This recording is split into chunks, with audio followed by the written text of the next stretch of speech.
It's Friday. You know what that means. Yeah. Welcome, everyone, to episode 365 of everyone's favorite wrestling podcast, the F and Marks. I'm Jay. He is. I am the Brainless one. And for the record, I was trying to type out Solo Sikoa is not my tribal chief. But for whatever reason, the spell check wouldn't have let me do it. So I just went back to being the Brainless one today. Oh, okay. Sam. All right. Yeah, I mean, there are a lot of things going on, a lot of things to catch up on. Brainless one, where do you want to start this show? Now, I know we missed last week's show, and we don't like to, delve too much into a previous show that we had missed and all that stuff. However, there is one noteworthy thing that we were going to talk about last week that I really need to discuss this week because it plays an integral part, because this individual is now playing an integral part of one of the most established storylines. Jay, I'm telling you right now, this bloodline thing has gotten... I don't even have words. Last week, it really did look like, Cody, Captain Cupcake, and the GOAT Randy Orton were going to get the upper hand. They had Solo in the corner praying. And then he just started laughing at the end of the show. And then Jacob Fatu made an appearance, made his debut. First of all, he looks great. He lost a lot of weight. He went in there and was flying like a gazelle. And you want to talk about making an impact on your debut? Talk about a debut than taking out former Universal Champion, who is also a Grand Slam champion, who also main evented WrestleMania. You're talking about one of the all-time greats in Randy Orton, who is a shoe-in for first ballot Hall of Famer. And oh, by the way, he took out the undisputed WWE World Champion. All in one segment. The Samoan Werewolf is in WWE. And I swear, Jay, I don't know where my wrestling bingo card for 2024 is, but it's got to be close to being full at this point. What are your thoughts on Jacob Fatu's debut and what it's leading to with the bloodline? I thought it was a highly impactful debut. You have this guy. There have been stuff on the dirt sheets for several months saying that his debut is imminent. And week after week after week after week, it didn't happen. It wasn't like the Wyatt Sicks where we're getting teased every week that this is going to happen. We had other members show up. We've had members go away. We've had members show up. And he came in and just was a Samoan bulldozer and just absolutely destroyed everybody in his path. Like you said, he looked great. And, they were we had heard that perhaps that they were delaying his entry into the group because they thought he would overshadow Solo. Then after he debuted, a new thing started making the rounds online, which I think actually makes an awful lot of sense.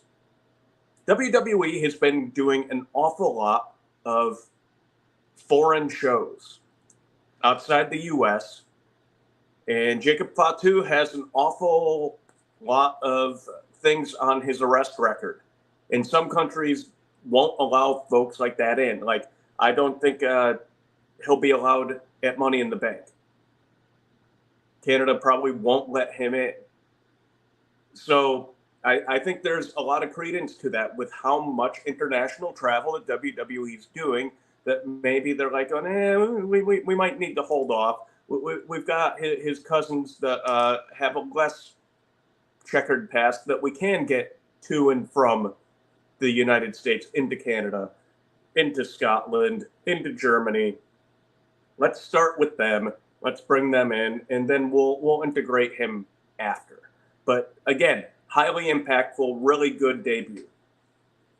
And then what he did last week, and they did the whole new acknowledgement ceremony where they were all going to finally acknowledge Solo Sikoa as the Bloodline's new tribal chief.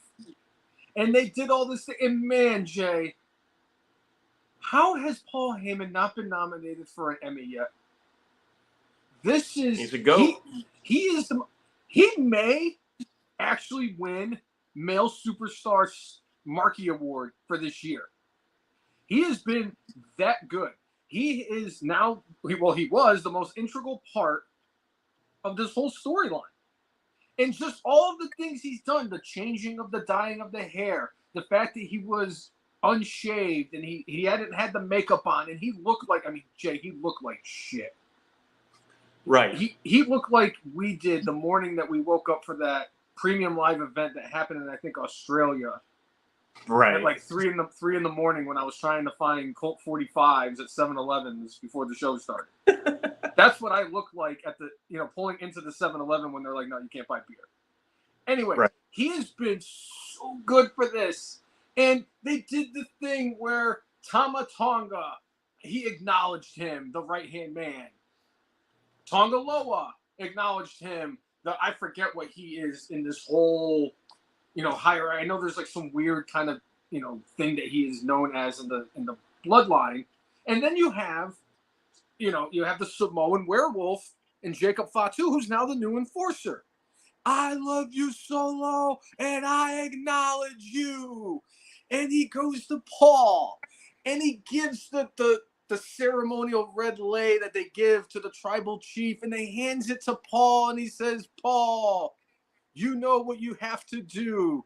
And Paul gets on that microphone, and he goes, Solo, I love you, and I acknowledge that you are not my tribal chief. And Paul Heyman, for what it's worth, the kid from New York who grew up in New the York industry, City, who at 15 years old was taking photos at Madison Square Garden working with the Grand Wizard, Classy Freddie Blassie, and Captain Lou Albano, got the loudest face pop in the main segment of SmackDown at Madison Square Garden. Minus the fact that he may or may not have bounced off, his head might have bounced off the floor after he took the triple power bomb through the table. But man, Paul Heyman, it's official, Jay. I'm sorry. It's official. It is official. It is no longer the namesake for me, Bobby Heenan, in a stratosphere all by himself as a wrestling personality. He is now in the same group with Paul Heyman. Paul Heyman has absolutely confirmed it to me that he deserves to be in the same breath, in the same conversations as Bobby Heenan, as not only the greatest managers in wrestling history, but one of the greatest wrestling personalities of all time. This is some of the most compelling shit. Thoughts? I agree with you. When they said that the Bloodline storyline was in the third inning, back around WrestleMania time, it's like, how are they going to keep this going? They have to either cycle new people in, because there was a point there where it's like, oh, no, it's starting to feel a little bit stale. And Roman losing at WrestleMania and going away for a bit, yeah, that was the start of something. And then when you had Tama Tonga and Tonga Loa start showing up and beating people up, ejecting of Jimmy Uso from the Bloodline, they've kept it fresh. They've kept it moving so that when they looked like they were about to pass their expiration date, oh, yes, we baked a new bread. We baked a new cake. Let's roll. So I love what they're doing. Clearly, at some point when Roman comes back, Heyman, at least for the time being, will probably still be aligned with Roman. And whether or not we end up, if Roman is to come back at SummerSlam, it certainly would line up for them to have war games between the bloodline. Bloodline with Roman, bloodline with Solo. Tribal war games. Oh yeah. I would be all on board with that. And like they have Hikalua, who I think is going to be Talatonga at whatever point that they're going to have him come in. And you have all these other Samoans that are in the pipeline, because at some point, Zillo Fatu, Umanga's son, is going to be in WWE at some point. He is highly touted by WWE Hall of Famer, five-time World Heavyweight Champion. Can you dig it, sucker? But it's only a matter of time, and you have The Rock. You're going to have Jimmy Uso. Jey Uso is going to get brought back into this. This is going to be epic. This is going to be fantastic. I have no idea what route they're going, but I am all for this. Because each and every week when you think that they're going to go and do something completely different happens. I'm calling it right now, though. Jacob Fatu is going to be the new leader of the Bloodline.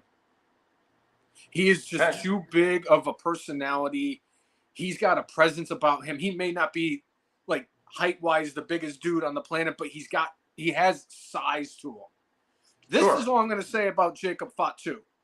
Jim Cornette has countless times said he does not want to do anything related to wrestling as a personality anymore, other than outside of, doing his podcasts with Brian Last. However, he said if he were to come out and manage one person, if he were to have done it, he said he would come back and manage Jacob Fatu, and that's it. That's the kind of person that Jacob Fatu is. This guy is going to be a star. He's going to be fighting Cody Rhodes for the championship, and we're going to see Jacob Fatu win a championship or two in WWE. You can book it. I would say lock it with the Brainless one, but we all know that my locks never come in. Yeah. I hope you don't have any for this weekend. I'm not taking any because you know why? I had one, and then I talked myself out of picking her. Okay. So. All right. Mike Rainey saying that bump Heyman took at his age through the table certainly deserves his flowers and then some. Oh, absolutely. Jessica, my fourth wit was great. I had a pretty fun day. Nothing too crazy. That barbecue ribs. Ribs. Yeah. And I think the Red Sox won too, so. And they're playing the Yankees. So yes, they are playing. It's George Costanza bobblehead night at Yankee Stadium. Nice. I have been on this planet. I will tell you right now, I've been on this planet for 41 years. I've never, ever, ever wanted to go to Yankee Stadium ever in my life, except for today. I would have went, but just for the bobblehead and would have left. I mean, I went to Yankee Stadium once, and it was Memorial Day weekend several years ago, and the Sox ended up beating the Yankees like 18-1. And I just sat there next to my Yankee fan friends, just kind of didn't say anything. I didn't need to. It was great. 3 times I went. First 2 times I went, the Red Sox lost to the Yankees on a walk-off hit. The 3rd time I went was the only time I saw Mariano Rivera get a save. He had gotten the wins in the 2 previous times. I never wanted to go back to Yankee Stadium after the 3rd time, and Mariano Rivera begged me to show up every time to Yankee Stadium, and I don't blame him. He's 2-0 with a save in his career in 3 appearances. All right, Mike Rainey said, who would be on Roman's side when he comes back for Bloodline Civil War against Solo's team? I've been hearing Sammy might rejoin. I'm also hearing outside of the box idea of Lesnar joining Roman to avenge Heyman's heinous attack. There's really 2 routes that they could go for this. They could go the Bloodline versus the Bloodline and just have massive amounts of Samoans beating the holy hell out of them. Because believe me, there's enough of them, even if they needed to drag Nia Jax's talentless, shitty wrestling ability ass into this match. Against Naomi? Yes, and just so she could eat a freaking splash from Jacob Fatu, just for the sake of eating a splash from Jacob Fatu. You could bring The Rock into this. You could go a lot of different routes. You can do Solo, Jacob, and the Gorillas of Destiny against Roman, Jimmy J. You know, you could fit Hikaluo somewhere in this. You know, you can have, you know, The Rock getting involved in this. If you want to go, this is avenging Paul Heyman, you could do a team of Roman Reigns, Brock Lesnar, CM Punk, and Cody Rhodes. And for shits and giggles, throw Jey Uso or Sami Zayn in there. That's fine. You have enough. Curtis Axel. Uncle Lousy.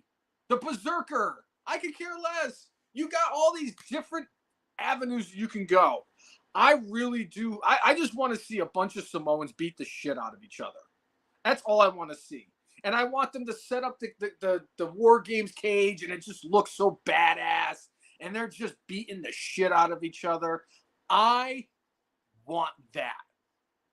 But I also want to see CM Punk, Roman Reigns, and Brock Lesnar on a team together just to stick that to Tony Khan in the worst possible way.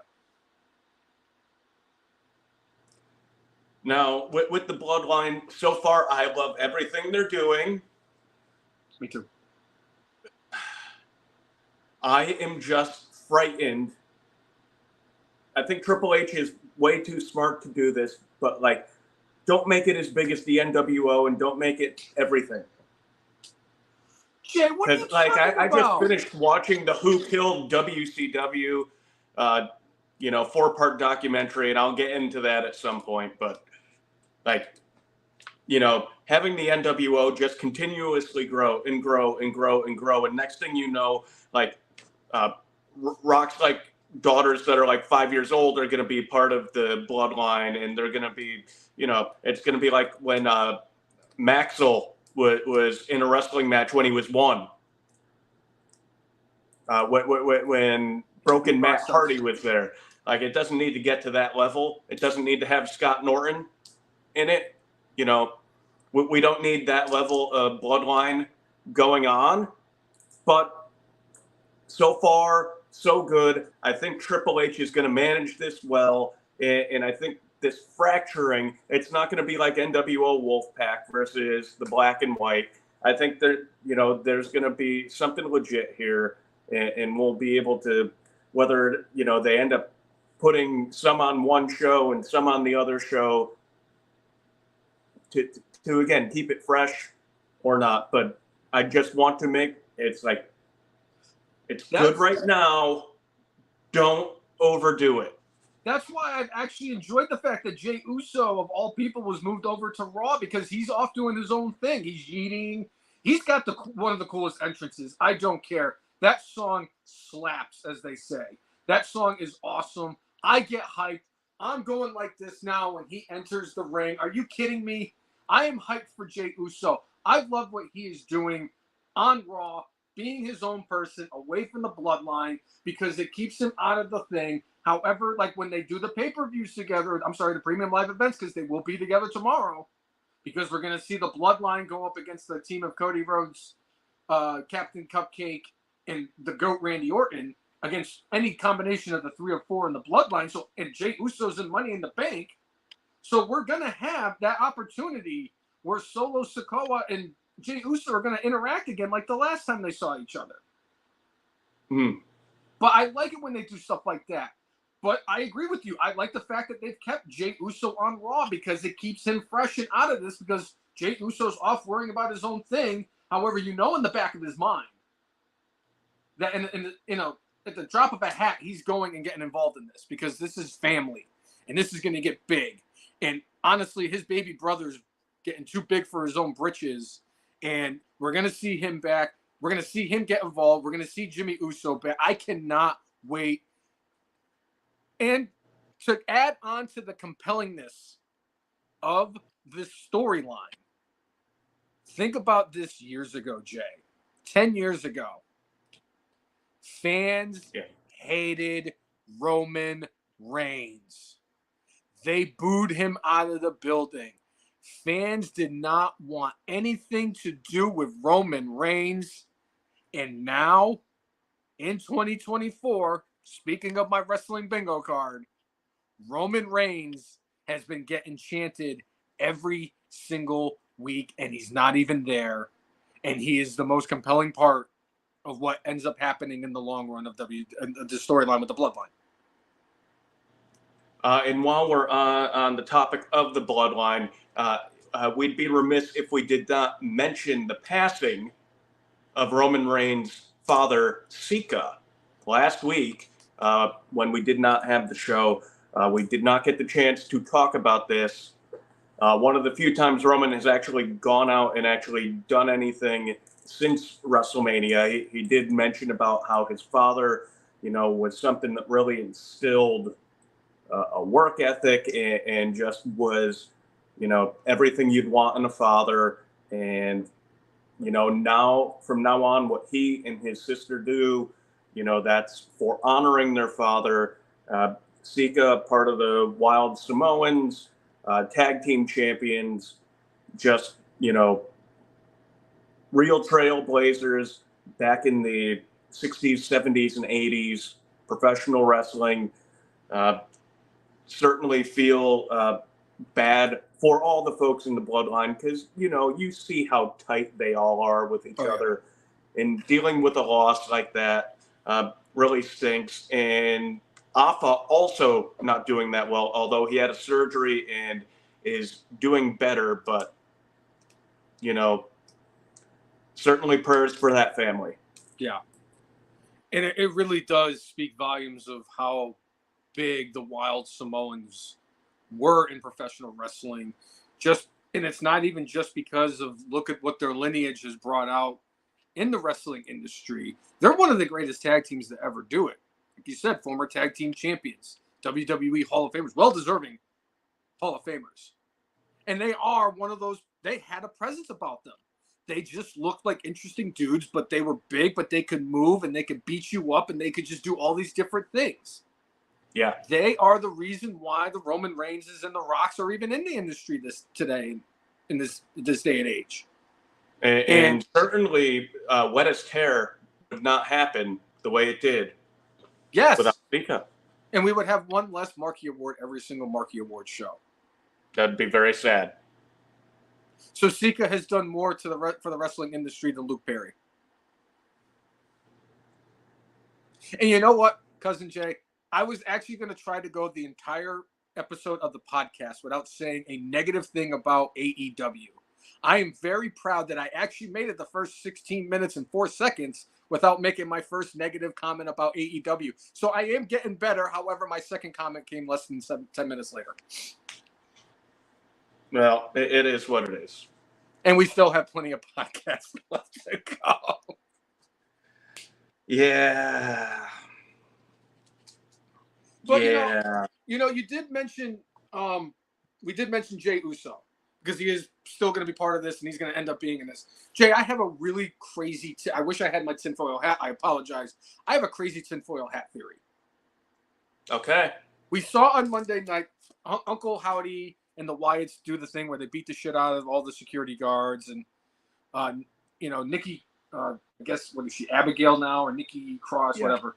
The not so much superhero anymore, put a VHS on the table with Michael Cole. They had Corey Graves because for whatever reason Pat McAfee is afraid to show up ever since the Wyatts showed up at the set of his show for ESPN. Punters are not people, I guess, even though they say they are. They're not if they're afraid of, spook. No, I'm sorry. No, they're the terror pals. Yeah, they're not. They're what do we say? The horror pals? They're not the spooky pals. They're the horror pals. Yeah, something like that. Right. I think that's what it was. I don't remember. But she gave a tape to Michael Cole. Michael Cole went and played the tape. And it was Uncle Howdy somehow, some way having a conversation with Bo Dallas. Now, I know that I've watched many of wrestling shows under the influence of the green herbage over the years. But I did not know what I was seeing when I was watching Bo Dallas have a one-on-one conversation with Uncle Howdy. And it was very interesting because they mentioned Bray Wyatt's death. What did your brother's death mean to you? And this whole thing with the Wyatt Sicks and how they're going after, it's been very adamant in all of their secret QR codes and everything like that. And that promo proved it. They're going after family. Now, mind you, the first 3 weeks since the Wyatts have re-debuted as, funky toy characters, they've been targeting poor Chad Gable to the point where they killed him. And then somehow, some way, magically, less than a week later, he came back to life like Aleister Black and Rey Mysterio after getting thrown off a Titan Tower during Money in the Bank 2020. Yeah. But are they really going after Chad Gable? Or is he just a pawn that they're using to get to their main person? Because, yes, they did do all that stuff, but when the Wyatts debuted, who was the wrestler standing tall at the end of the show? Who? Yeet. Jey Uso, who left his family, who had issues with his family. I got a weird sneaking suspicion, and I really hope this isn't the case. The Wyatts are coming for Jey Uso. And I don't know why. And honestly, I could take a small ballpark, just keep adding more tinfoil to the top of my head theory here. Okay. And say this is all kind of a way of them getting back for the fact that Bray Wyatt, when he was still around, when he lost the Universal Championship, he never got a rematch from Roman. And that they can kind of build it towards that. And I really wouldn't put it past them because it's compelling shit. Hold on. We're going to get our third one in less than 30 minutes. It's nothing that Tony Khan and AEW would ever come up with. And it's just because, and it's not even a slight on AEW. It's because this is the kind of shit that WWE does. WWE is just a much better ran organization for sports entertainment. They have compelling stories. It is a soap opera for males. I'll admit it. I don't care. I've been fully vested in watching all this stuff after some lying asshole 36 years ago told me to take my vitamins and say my prayers as he was wrestling 400 days a year and killing Andre the Giant with body slams at WrestleMania 3. This is compelling stuff. Think about this. When have we had a story that has gotten the legs like the Bloodline? We haven't. It's been a long time. And a lot of the stuff, like everybody always goes back to the Attitude Era. And yes, the Attitude Era had some great stuff. Some of the stuff wasn't that great. But that's the thing with WWE. They can take shit, throw it on the wall, and see if it sticks. And if it doesn't, they get rid of Kazarni in a week or two. If it doesn't, we'll just shave the guy's beard off and call him something else. And then just absolutely kill the soul of the Brainless one when a certain redacted makes his way to the ring. Let's make the guy who got over on his own the stunt double for the Miz, and then whenever you find out he's one of the top 5 reactions from the crowd at house shows, let's just not put him out there. But the thing is that WWE tells great stories. The Cody story where he was finishing, it took him 2 years to finish the story. I'm just gonna hit pause for a second. Recently, they've been telling great stories. If you rewind 2 years, the stories weren't always great, but continue. But seriously, Jay, when was the last time they told a story like the Bloodline?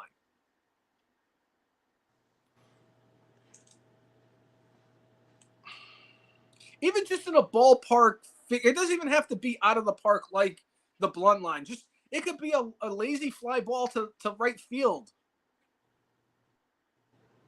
I mean, you got to think that like the last compelling story they had was when they did kind of like the SmackDown versus Raw Survivor Series thing, where Raw was invading SmackDown, SmackDown was invading Raw. They're beating the snot out of each other when there was brand supremacy.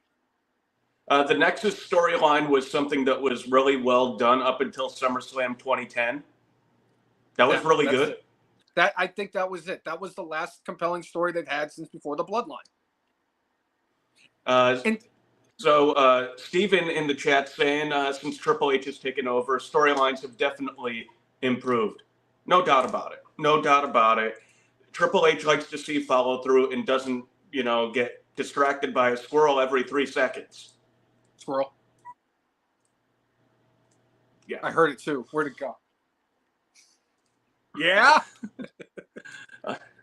I'm sure there were a couple other storylines in there at some point after Nexus that were compelling. I mean, if you go back to the late 80s, the stuff they did with Hogan and Savage between, like WrestleMania 4 to WrestleMania 5 was incredibly compelling. They told, the Undertaker, Shawn Michaels, Triple H story over several years at WrestleMania. Those were good. How long did they tell the Kane and Undertaker story? And you want to talk about one of the greatest payoffs in wrestling history? From WrestleMania 14 until the retirement of both. Yeah. They do. There's plenty of times. I mean, look at the rise of Stone Cold Steve Austin, coming from being the ringmaster and winning the King of the Ring in 1996. And then, John 3:16 means this. Well, Austin 3:16 means I just whooped your ass. Like the greatest promo of all time. That catapulted a man to have one of the greatest half-decade runs in the history of wrestling, where he was the biggest star during the hottest period from a guy who was told by Eric Bischoff that he wasn't going to draw a dime, even though Eric Bischoff made Jeff Jarrett world heavyweight champion. Just remember that. Yeah. What, you're going to say Vince Russo made him champion? No, I'm just going to dip in to who killed WCW for a second here. I watched all 4 episodes. Since you brought up Bischoff and Jarrett, I watched the 4 episodes. There were some interesting nuggets. They got some of the Turner executives that we've never heard from before. It was garbage. It was garbage. There was some good stuff to it. They brought The Rock in, and he did interviews for this, right? Mm-hmm. And he was like, well, I was on the other side, and I'm just trying to give the WWE perspective. That would be all well and good if you had brought a couple other WWE-only employees. If they would have brought, let's say, somebody like The Undertaker. Yeah, he had a cup of coffee in WCW, but WWE guys. The only one they brought in was The Rock. They only brought in The Rock, and it was window dressing to try to maybe get a few more viewers. He was unnecessary to the show. Absolutely unnecessary. And the amount of times I had to hear the word bro was just absolutely ridiculous. Absolutely ridiculous. I after a while, I couldn't take it anymore. I gotta call timeout. I have to ask, since you did watch all 4 episodes, and I've been putting it off. I was actually going to do it this weekend. Does Vince Russo set the Guinness Book of World Record for the most times the word bro is said in a 4-part miniseries? Yes, and he only shows up in 2 1/4 episodes. Bro. Yeah. What is it like? It was like, bro, man, I was telling you, bro, this stuff was so bad, bro. And it was all Eric Bischoff's fault, bro. And it was Hogan's fault, bro. And it was Booker T's fault, bro, even though it was my call to put the title on Booker T, bro. Actually, Russo in the documentary says that's what the most proud he ever was as a booker in all his wrestling career was putting the title on Booker T. Okay. He said Booker deserved it, and Hogan wasn't playing ball, so I said, screw him. I'm going to just do this. That's because Hulk Hogan was still pissed about what Booker T said in that interview with Stevie Ray and Sensational Sherry. We're coming for you. Hogan don't play ball with nobody. But beyond that, as much as I was okay with them not having Ric Flair in this thing, they didn't get Sting in it. They didn't get Hogan. There were a lot of people from that time, from that area, when those things were going on that they could have gotten some insight on, we could have had the newest, latest, greatest from Hulk Hogan, and we were robbed. Cousin Jeff. We could have gotten the greatest next lie from that man's mouth. Cousin the next Jeff. John Wayne, right? The next Cousin, John Wayne. The possible bassist for Metallica. 400 days of wrestling in 1 year. The kid with the unusual scent. When he main evented SummerSlam 92 at Wembley Stadium. When he wasn't even there. I mean, that album that he put together for that kid with the unusual smell to help his family that went to #1 that he wrote with Jimmy Hart, brother. So much. And Jimmy Hart actually had a #1 hit. That's the best part. Yes. Jimmy Hart's a go. I hate the fact that he drags poor Jimmy Hart's name in. There's not so many people in the wrestling industry that make me happier to see every time they're on the screen than Jimmy Hart. I adore Jimmy Hart. I do. Yeah. One of the nicest human beings. And I know I've not mentioned this before, but since we are in the dark side of the ring talk with the death of WCW, and when Cornette asked Jimmy Hart about the possibility of doing an episode of Dark Side of the Ring, he goes, "No, brother, I can't do something like that. I don't want to be a part of something like Dark Side of the Ring. Why can't you just let me know when we're on the bright side of the ring? And I'd be more than happy to join that."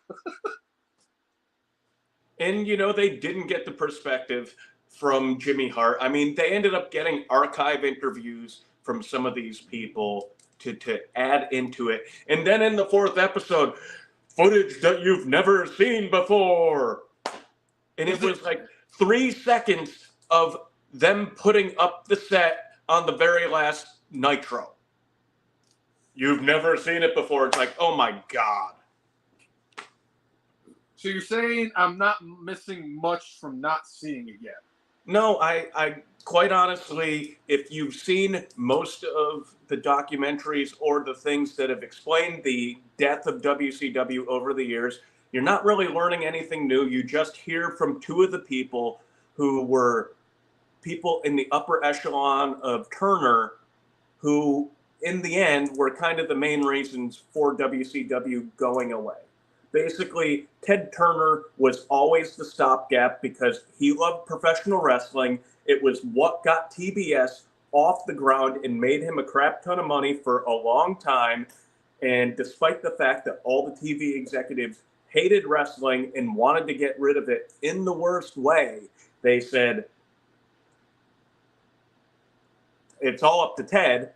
And once Ted ceded power and control after the Time Warner deal, he no longer was the person saying yay or nay. It was like this conglomerate of people. It was similar to what happened once Vince was part of, after he sold WWE to TKO. And right. It's like, he got put into the corner.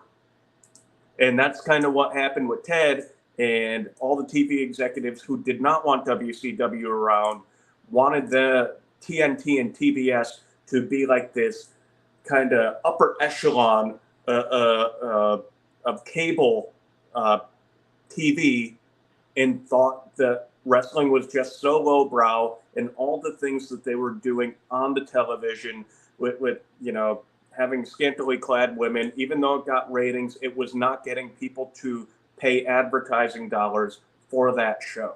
Right. So in the end, one of the things that they talked about that they did go more in depth with than I'd ever heard before was that they said WCW in its last year lost somewhere in the neighborhood of like 50 million. Well, they said, I think Bischoff and 1 or 2 other people have said, there's a grain of truth to that, but there were other divisions that were losing money, and they specifically, instead of making all the losses look like they were coming from this, and this, they just more or less put all the losses from their books onto WCW. So they weren't losing as much money as they thought, or what's been reported over the years, but they were certainly losing money, but they wanted to, the Turner executives and AOL folks just wanted to get rid of pro wrestling. Bischoff, was ready to make an announcement that he was going to buy the company and was going to start WCW afresh and was going to take a few months off, reorganize things. But more or less, once he put the deal together, then Turner, after more or less the deal was kind of finalized, in the end said, we don't want wrestling on our TV anymore. And that was the end of it. Boy, they should have just stayed on that path for the last 20 years. I'm sorry. Can't sit there. It's just, no, I'm not going to do it. I'm not going to get in there. But yeah, WCW definitely. So Steven in the chat says, if Shane goes to AEW, it's going to be like WCW all over again. And saying lost $50 million because of no storylines. If you go on the WWE network and you see some of the nitros from the last few months, they are just putrid. They are terrible. They were still bringing in somewhere in the neighborhood, I think, of like 2.5 million, 3 million people every week, though.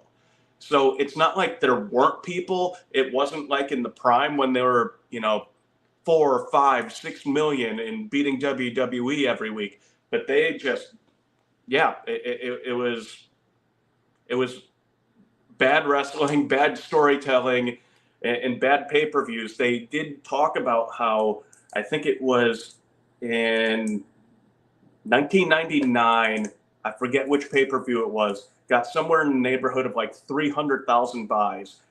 The next year, it got like 20,000. Something ridiculous like that, where like the bottom fell out. If you're not getting any pay-per-view numbers and you've got the Millionaires Club and they don't necessarily have to show up, they've got a guaranteed contract. It is what it is. But I would say in general, unless you want to see the bro off in, episode 3 and 4, I would say you don't need to watch it. It was not that great. I'm just curious. Does Bret the Hitman Hart go full brainless one?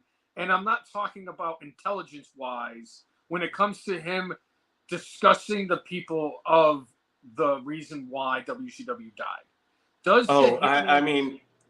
It's the Bret Hart we have heard for many years, talking about his great love for Eric Bischoff, his great love for Vince Russo, and how everybody knew exactly what they were doing, and it was the greatest organization of all time.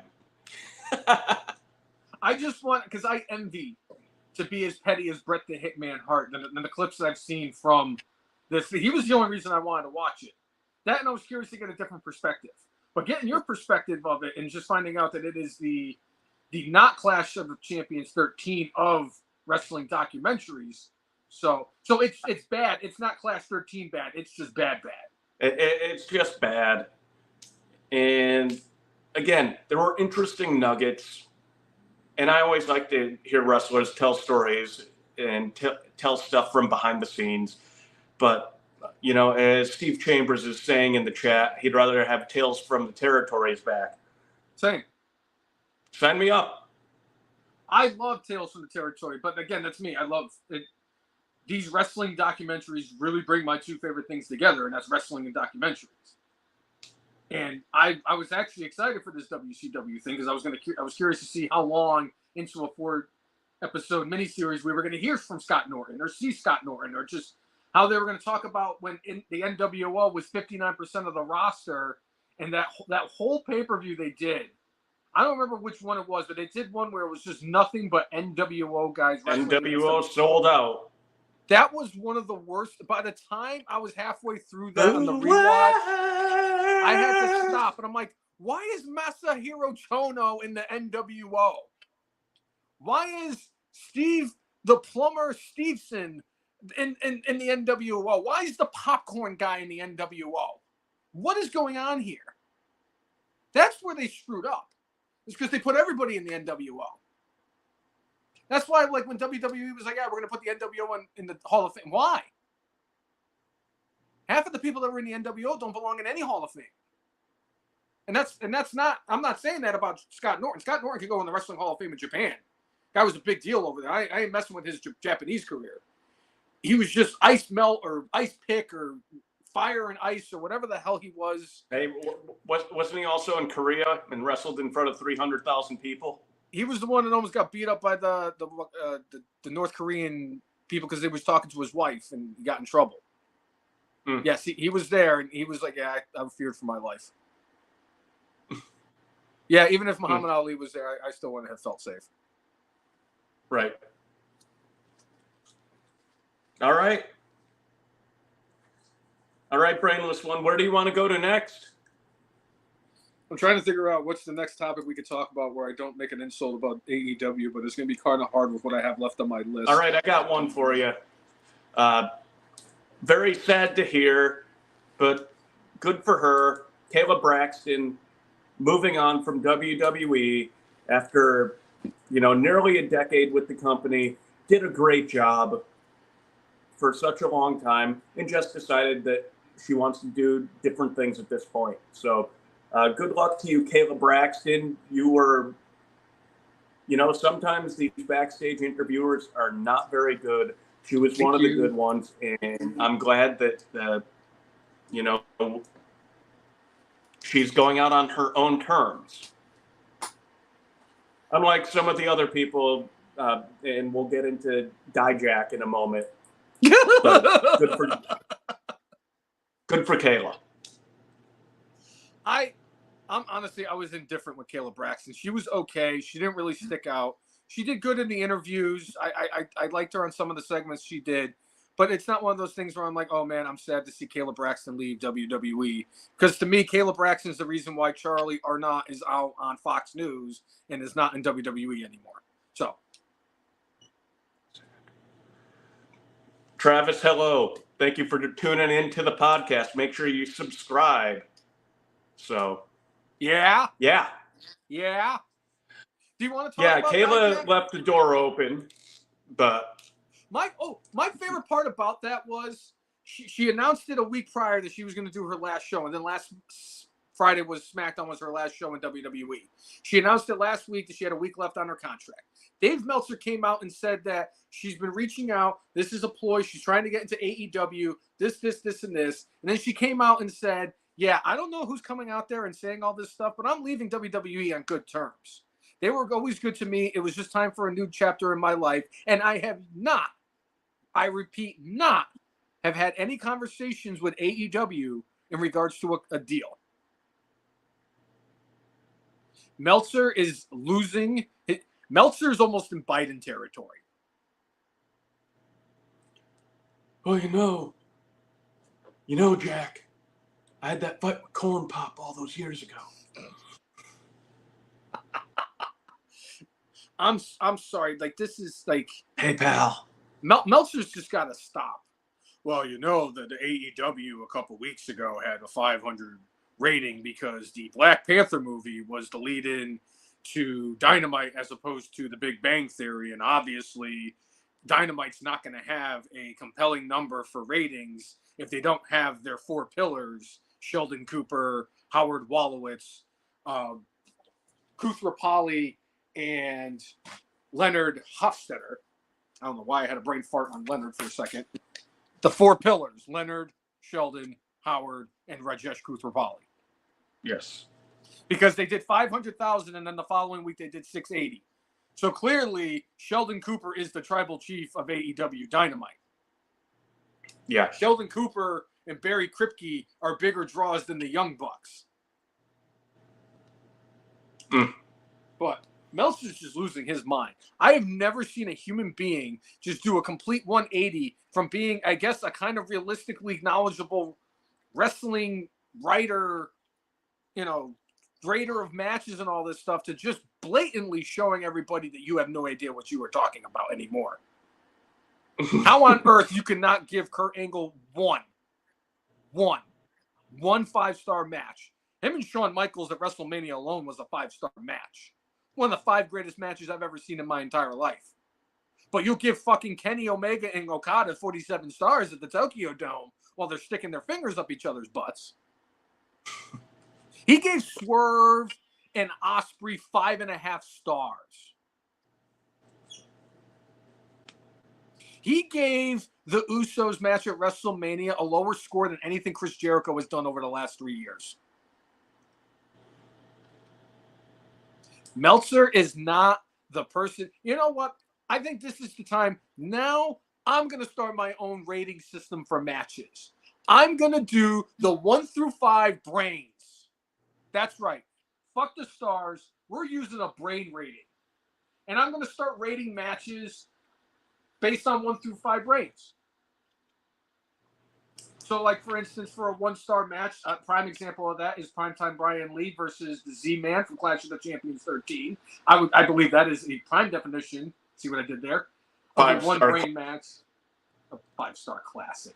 Cousin Jay, the only person who deserves a 5-star, I'm sorry, the only 4 people that deserve a 5 brain rating from Clash 13 are Jim Ross, Paul Heyman, Sting, and the Big Cat. Just because the first 3 did everything they could to save that Magic Show segment. And the Big Cat made more appearances on that card than Mick Foley did in the 1999 Royal Rumble. Or was it 98? True. The 3 faces. I think it was 99. It was one of those 2. I always get those 2 mixed up. But that's a 1-brain match. Sheamus versus Gunther from Clash at the Castle was a 5-brain match. So there you go, Meltzer. My ratings are much better than yours. So I give your ratings, Meltzer, half a brain. Because it takes somebody with half a brain to realize that you have no idea what the hell you are talking about. Trust me, this is coming from a reliable source. I have half a brain. Yeah. But since you did mention Dijak, let's talk about that since, Caleb Braxton left WWE on really good terms. Let's talk about Donovan Dijakovic.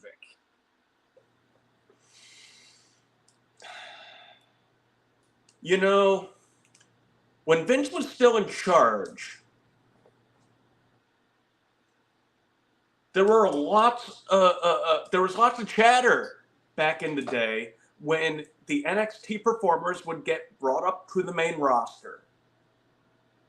And it would break Triple H's heart if there wasn't a 6-month plan in place to help get the audience familiar with them and get them in the door and moving. Dijakovic was down there with Triple H for a long time.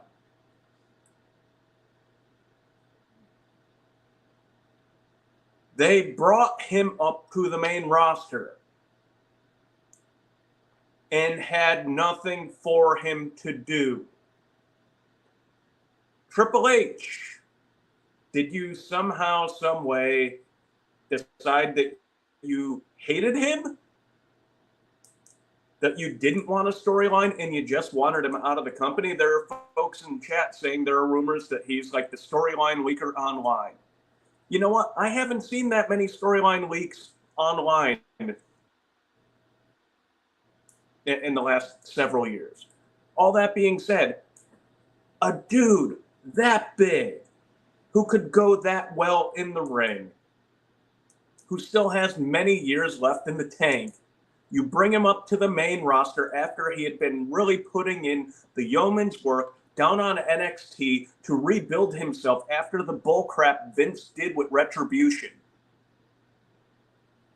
You bring him up and have nothing in place. This is the thing that you got so pissed that your father-in-law did. And you do it to one of the people that you worked so closely with for so long and didn't even give him the courtesy of saying, hey, we're not going to resign you. Good luck to you. You wait until the last minute. Now, if he's the person who is the leaker and they're all pissed off at him, there's still a better way to deal with that than what they did. What they did was absolutely wrong, and Dijakovic deserved better. See, I I understand. I completely agree with you. How can you call somebody up like that? And it's funny too because I went on Twitter, I went on Facebook, I went on Instagram, I started seeing all the comments and everything, and everybody's like, "Oh yeah, he's not there because he's just a big LA Knight. There's nothing special about him. He's just like a generic character who's 6 foot tall, 6'6". Yes, he can move. He's a big dude. He's had great matches down in NXT. He was killing it on his second run in NXT, just like he did in his first run, especially after overcoming being whatever the hell he was in Mace or T-Bar. T-Bar in the Retribution. At least it wasn't Slapjack, Shane Hayes. But, yeah, I mean, the way he did it, though, like how he went out there and he wrote the thing about what he said and how he was treated on his way out, how they didn't even offer him a contract, how they kind of forgot about him, they called him up and didn't even negotiate with him for a new contract. And then you go and tag Tony Khan and AEW in your post. Man, Jay, I have a problem with that. When you're pandering to someone else for another job, I know he's got his own wrestling academy up in Massachusetts. He's going to be training guys. I'm glad that they're going to learn from him because he's a hell of a guy to learn from. I'm not taking anything away from him talent-wise. Sometimes you just make decisions and you shouldn't. And you really are pandering to Tony Khan. He wants a job. I understand he wants a job. He's got to put food on the table, man. I understand, but it's like, you don't want to go to Impact? You don't want to do the Indies run? You're a former, I mean, yeah, I know he didn't really do much accomplishment-wise in WWE, but you're still a former WWE star. You know, like QT Marshall.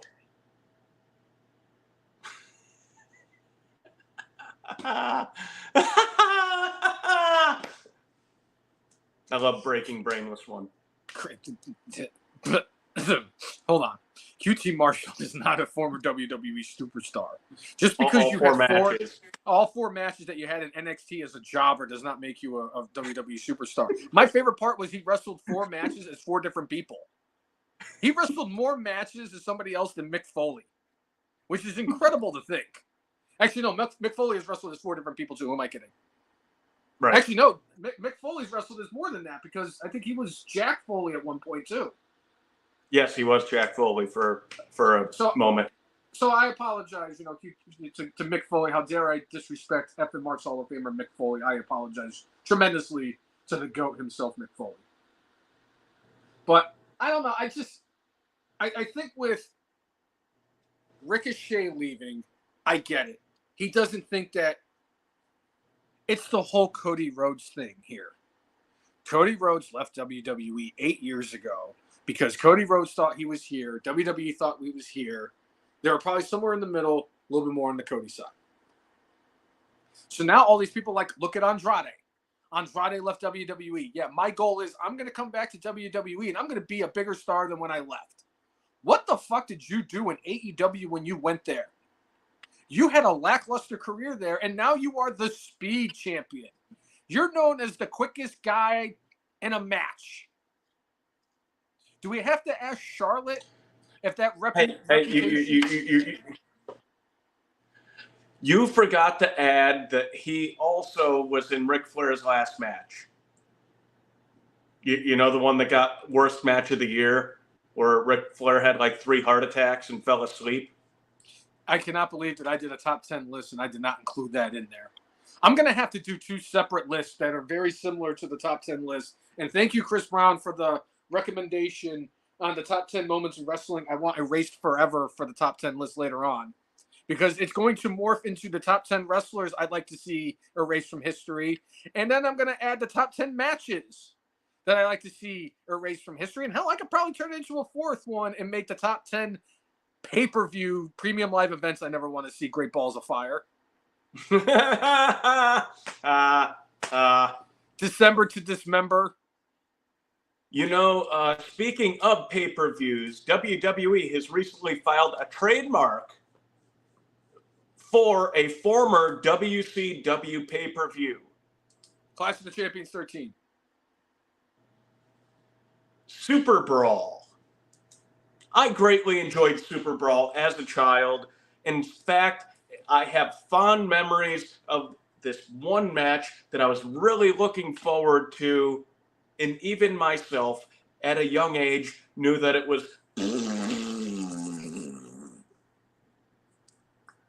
Super Brawl 1.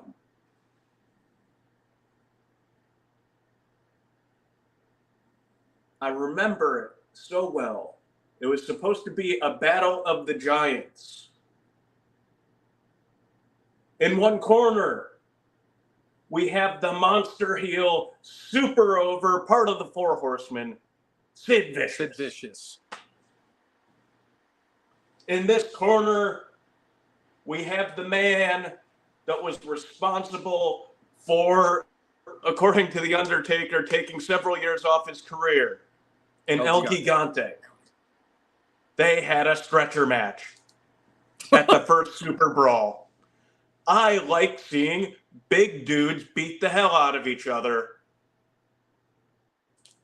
And even I knew, I'm like, this is the dumbest thing I have ever seen. I may have to go back and watch that now. I mean, like, I know it's only like a 5-minute match. It's not like, you know, putting in the time and effort to watch Clash 13 again. Mm-hmm. I mean, that's nothing will ever take away from the classicness of that. But WWE getting Super Brawl trademark, I'm pretty sure that that's just going to end up as part of the NXT brand of stuff. I mean, but if they brought it to the main roster, it's better than Great Balls of Fire, certainly. I always forget. You're gonna have to refresh my memory. Was Super Brawl the one where they drew the random dudes and they were just forced into these makeshift tag teams where enemies are friends and friends can be friends? It wasn't every year. It wasn't every year. Like I think Super Brawl 3, they did Battle Bowl, and there were like 60 people, and you just randomly chose names. One of my favorite moments was when Mick Foley and Abdullah the Butcher were frenemies, and Cactus Jack wanted to be friends with Abdullah, and Abdullah wasn't necessarily having any of it, and they ended up, you know, getting their names randomly picked to go against each other. But yeah, I greatly enjoyed that concept. I should go back and watch Super Brawl 3. I think that was when they did Battle Bowl. And I think they had 3 rings, not 2. It was crazy. And then wasn't there another one? Because I always thought it was either that or it was where they did the 2 separate battle royals in 2 rings. And then the first one, the guy who won the first battle royal stood in the ring, and then they all went. Then go against the guy who was, yeah. I forget the name of that, but I think that was also at one of the Super Brawls. I love both of those concepts because I love, you know me, I love chaos. So the fact that there's 2 battle royals, one that could actually start while the other one's still going, was such a great concept. So we could have somebody get eliminated from 2 battle royals before somebody gets eliminated from 1, and it was just pure chaos. And the same thing goes for the tag team things. They did the stupid tag team turmoil thing in AEW. I mean, they copied a lot of shit from WCW and AEW. I mean, they copy a lot of shit from WWE and AEW. Right. But I am excited. I always appreciate the old school WCW names because they always had the cool names. Halloween Havoc always had the coolest set. The Bash of the Beach always had a great set. I always applauded WCW. I would never applaud AEW. I always applauded WCW for their production value, not from like the video standpoint of it, but because they had such cool setups for all of their pay-per-views. They made them watchable. I still remember when it was Sting versus not Psychosis, was it Vampiro? Where they started at like a cemetery and it ended up at the arena at like Halloween Havoc one year. I mean, with Halloween Havoc, I always go back to the OG Halloween Havoc, where you had Muta and Funk going against Flair and Sting, and when Muta put out the electrified cage that caught on fire with the green mist, one of the greatest things ever. F. Mark's Hall of Famer, the Great Muta. Yes. Steve Chambers in the chat talking about the White Castle of Fear match between Sting and Vader. That was awesome. Or, I mean, or the spin the wheel, make the deal between Foley and Vader at Halloween Havoc. Yeah. oh God, I could watch Foley and Vader beat the shit out.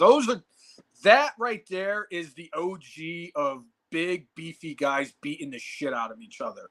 Because I remember like more so in the age of like the Attitude Era when it was WCW and WWE and the Monday Night Wars. I was probably at my highest point of watching WCW because ironically I actually watched from 8 to 9 WCW because Nitro did start at 8 as opposed to Raw at 9. So they always put and the best part was they always put the cruiserweights on during that first hour. So you either get Malenko or Jericho or Eddie Guerrero, Juventud, Ultimo Dragon. But one of the things from when I was younger, before I really got into WCW, I used to love watching Foley and Vader just beat the shit out of each other. I would flip through, I don't know if I really want to get into this Ooh, is that Cactus Jack and Vader? And I would always tune in. Those are two guys I always tuned in for back in the day. One match highly underrated. I don't even remember the pay-per-view it's on. Paul Orndorff versus Cactus Jack, and I think it was either Falls Count Anywhere or No DQ. Orndorff stiffed the hell out of Cactus. It is a wild match. There's this part where like Foley ends up like flipping over the guardrail. It just looked brutal. Brutal.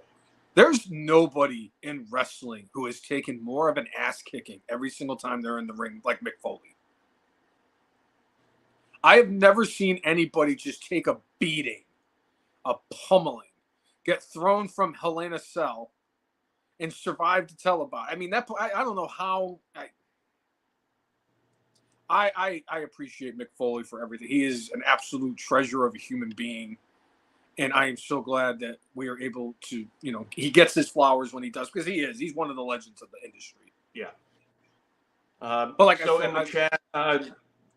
Bringing it back a little bit more to today, it is believed, maybe, that Charlotte will be showing up at Money in the Bank.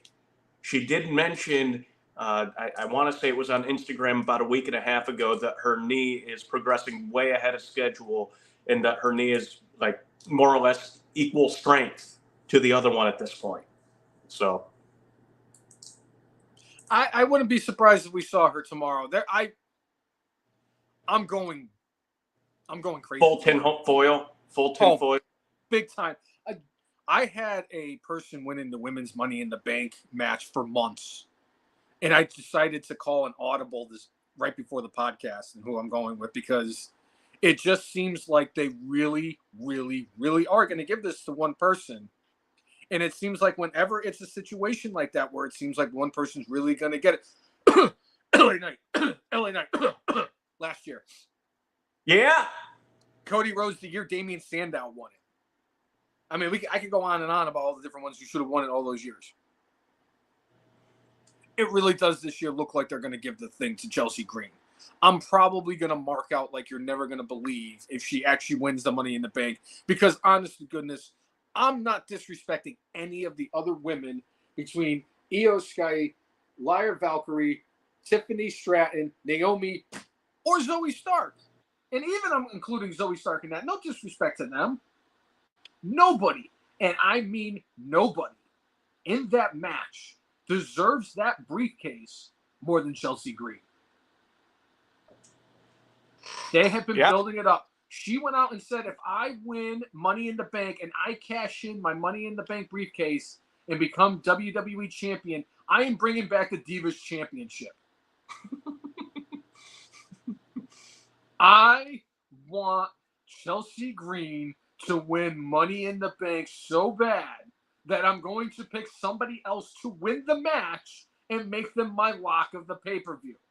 Because it seems like whenever other time I put the lock on anything, it ends up, I don't know how that's possible that I put the kibosh on something without, and it's a mortal lock. I still don't know how freaking, I still have not figured out how Bianca Belair and Jade Cargill lost the tag team titles. This is ridiculous. I mean, there were some things out there saying that WWE is a little bit concerned with Jade's lack of progress in the ring, not great at timing, and maybe safety, although I would also point to Nia Jax, who's been wrestling longer and has injured far more people.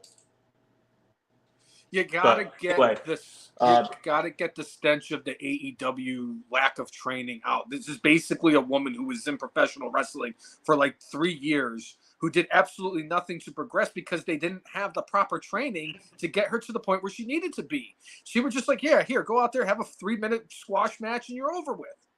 They gotta give her time. Roman Reigns sucked The Miz. Look at The Miz. The Miz always looked out of place. Like, yeah, The Miz doesn't look like he could take the Big Show. Yeah, The Miz doesn't look like he could take Mark Henry. Yeah, he doesn't even look like he could take Randy Orton. And now The Miz can actually somewhat have a decent match with people.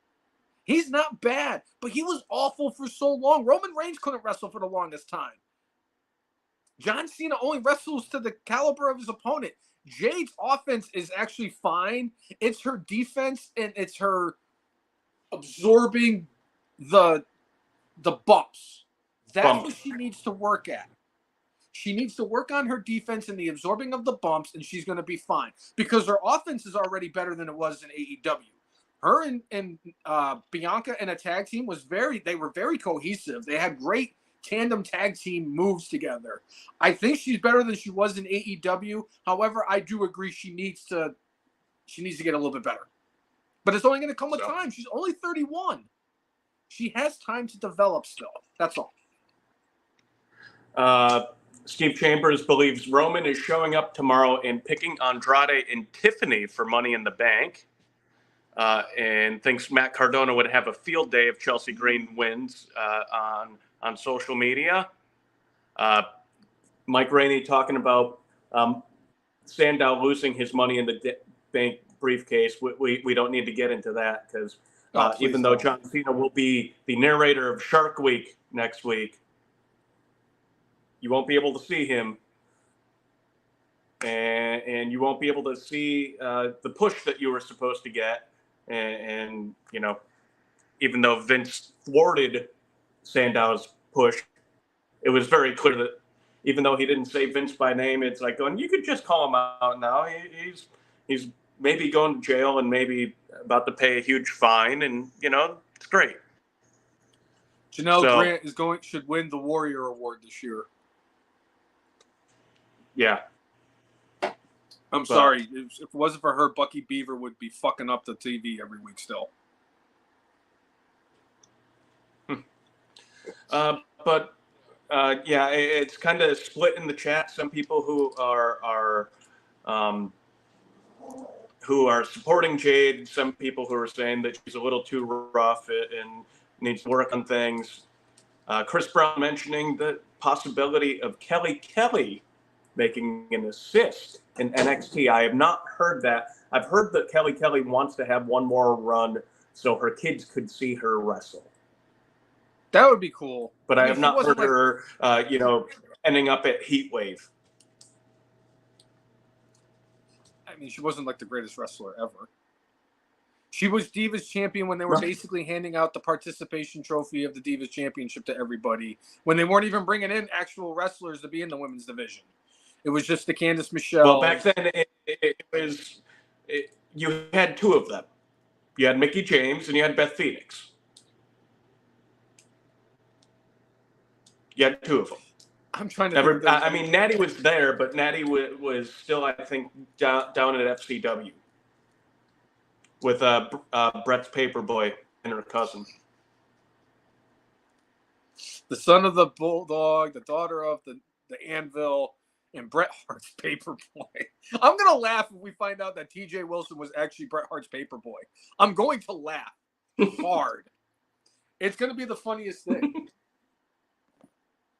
There was one other thing you mentioned to me last week that I did want to talk about. And I read into this and I was like, wow, I cannot believe that this happened. I would like to talk about Too Cold Scorpio. Too Cold Scorpio. Jeez and crackers. When do I learn how to speak English?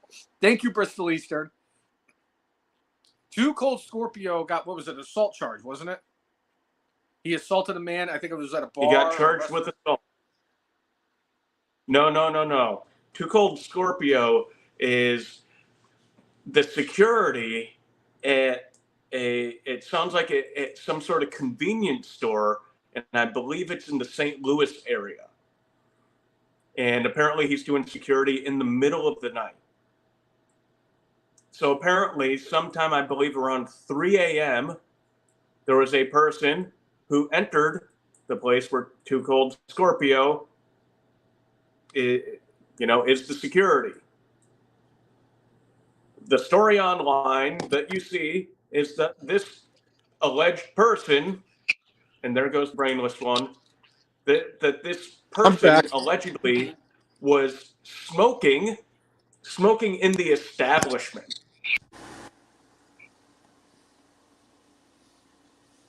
Scorpio apparently told the guy to put the cigarette out, and the guy apparently was giving him a bit of a difficult time.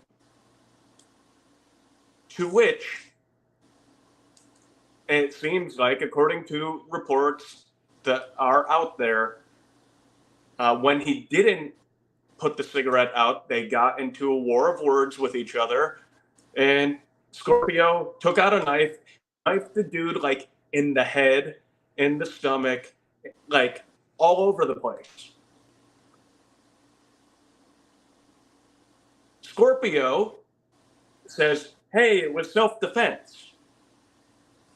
This guy was coming at me. It's like, wait a second. Like, if I'm to believe what's out there, and I believe this was part of the police report where it said the guy was smoking in the place where he shouldn't have been. Is smoking in a convenience store at 3 a.m., does that warrant stabbing somebody like in the head, in the stomach, and in a whole bunch of other places? No, but it does that make any sense to you? No, but this is also it also makes me very happy that I don't smoke cigarettes anymore, because if I was smoking one at 3 a.m., the last thing I want is to have Flash Funk come over and stab me in the head because I'm smoking a cigarette at 3 a.m. I mean, like this sounds like New Jack level. That's you telling me that. If I didn't know that we were talking about Flash Funk, I would have thought you were talking about New Jack, but I was like, wait a minute, Cousin Jay, is New Jack doing things like John Belushi did at WrestleMania 2 with Hulk Hogan, where they were partying and doing cocaine, even though, John Belushi's dead? This guy here is dead. Then cross them off. But Too Cold Scorpio, like another dude who was at that Korean show, nobody came back the same after that thing. Yeah, we saw what happened with Hawk. Nobody came back the same. See, now in my defense, I didn't know a lot of this because the only video I could find on Flash Funk was the fact that I found a video that Hulk Hogan did where he was giving his side of the story of why Flash Funk got arrested. And he was like, well, brother, this is what happened. Flash Funk was working security at this establishment that I got him a job, a convenience store in St. Louis, brother. And yes, I did get it for him, brother, because they were selling my beer at that store, brother. So I said, Flash Funk, which is going to bring world peace, brother. Too Cold. One beer at a time. Charles Skaggs, brother, I could get you a job here working security. And he was like, oh, thanks, Hulk Hogan. And then he was there working, and some guy came in, and he was like, hey, you're Flash Funk. And he was like, nah, man, and stabbed him in the head. Because he called him Flash Funk. That's the story I heard from Hulk Hogan. I did not know he I saw this. Hulk Hogan is a reliable source. Reliable. Just like reliable as the sun coming up every day. Just as reliable as Hacksaw Jim Duggan is an intelligent man. Ho! Yeah. Hey guys, how's it going? Hey man, what's up? I thought it was the maintenance man picking up trash. Poor Hacksaw Jim Duggan. Poor Hacksaw Jim Duggan. Yeah. And again, in my defense, His hair was in a ponytail, and he looked like shit when I saw him. Okay, I apologize. I'm from Hartford, Connecticut originally. Okay, I lived in New Britain for a very long time. Hacksaw Jim Duggan looks like nothing different than anything I've ever seen in my life roaming around the streets of Hartford. He looks like the dudes you see in downtown with the scraggly hair and the nasty beard who smell like ass, who are asking you for 50 cents, saying they're getting a sandwich, but you know they're going to buy meth. And I was in Webster, Mass. I have never been in Webster, Mass, so I didn't know what to expect. Am I apologetic for calling a WWE Hall of Famer a janitor maintenance man? Yes, very apologetic for that. And if I ever get a chance to tell Hacksaw Jim Duggan, I would tell him. It was too grossy. Right? You wouldn't need to apologize there. That's what he does. I mean, no, he needs and then when he made that comeback into the pro wrestling business, what was it, last year? He looked so... Last year, 2 years ago, yeah. Something. Yeah, he looked so something. He owes me an apology for the fact that I was dumb enough to pick him to win the stupid gimmick battle royal at WrestleMania 17. Duke Droese owes me an apology for showing up for that because I could have made a more respectable pick like Hillbilly Jim. Of course, if all of my friends had told me that the Iron Sheik can't take any bumps because he's 309 years old, that he has no choice but to win this match, I definitely wouldn't have picked Duke Droese. I just feel bad for the one friend who picked a Repo Man who was thrown out before the bell even rang. That's what they thought of Smash of Demolition. The man was so fat, he couldn't even fit his original attire. He looked like he took his shirt and just drew tire tracks on it. It's like, dude, you half-assed the shit out of this. Well, I heard that years later that that's what they actually used for the Retribution garb. I'm just saying. Oh, that's too good. That's funny shit. Yeah. Anyway, one thing I do want to get into, it was announced, and I think it was on the Pat McAfee show, Indianapolis. Come on down. What do you get? You get the Royal Rumble, you're going to get SummerSlam, and you're getting WrestleMania. What? You know what? I've been to Indy. Indy is a good city, good host city. It's a good stadium. Everything's within short distance of each other. If you're going from the arena or going to the stadium, they're close together. I think it's great. And the last time they did WrestleMania in Indianapolis was WrestleMania 8. I thought that was a really solid WrestleMania. We had Macho Man versus Ric Flair. We had Hogan versus Sid Justice. We had the return of the Ultimate Warrior, the return of the Legion of Doom. Was that the one where Bret Hart fought Roddy Piper? Yes, for the Intercontinental Championship.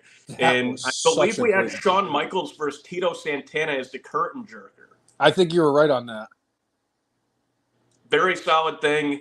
But it's been since WrestleMania 8 since they've done WrestleMania there. So you're talking, I mean, clearly they're not doing it next year. So it's going to be like 35 years or so by the time Indy gets another WrestleMania. But good for them. Again, good sports town, good city, good layout. Going to be fun. Good shit. It's such good shit, pal. And they're really, I agree with you. There's not a city on planet Earth that's more deserving than Indianapolis of getting all three big shows. And I think they're all in 1 year, too. 2025 is when the WrestleMania will be. So it's going to be in January. Okay. Clearly, they're not getting WrestleMania next year. But yeah, this is great. I love Indy. They have great fans. Those Pacer fans come out all the time. Those Colt fans are very dedicated. I love the city of Indianapolis. They deserve this. And you knew this was going to happen. They got freaking Pat McAfee as part of WWE now. He's going to be hosting all three of them. Or wrestling. Or he's wrestling. I don't care which one he's doing. I could watch him do anything. It's Pat McAfee. Hulk Hogan host. and let McAfee do that. So, he could, what was it before it was Lucas Oil Stadium? What was the old Indy?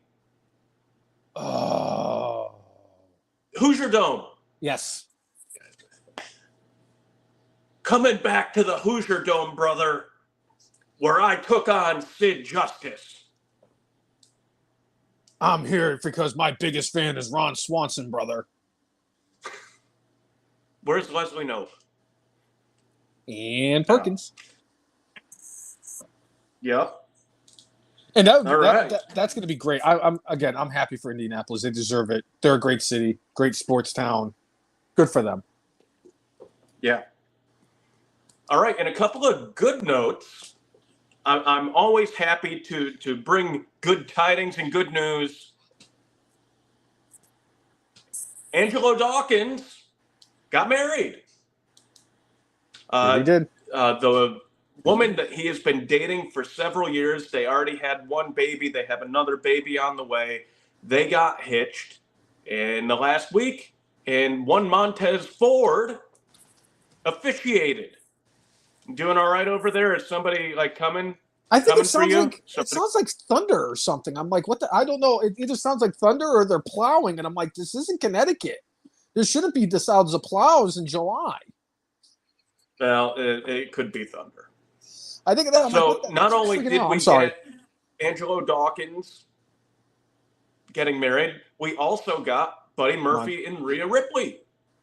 A spooky connection.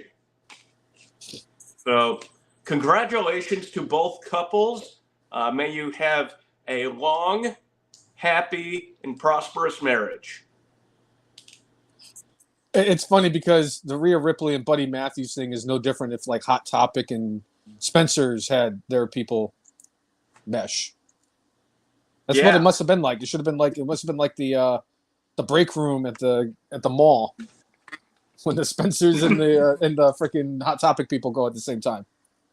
Yeah. But good for them. I'm glad. I love the fact I saw the pictures of Montez Ford doing the ceremony. I love that. I love that whole situation. Good shit. And I'm happy for Angelo Dawkins, and I'm happy for both Buddy Murphy and Rhea Ripley. Congratulations on all of you. I hope for a very long and successful marriage for both, for all parties involved, and happy for you all. Yeah. Yeah.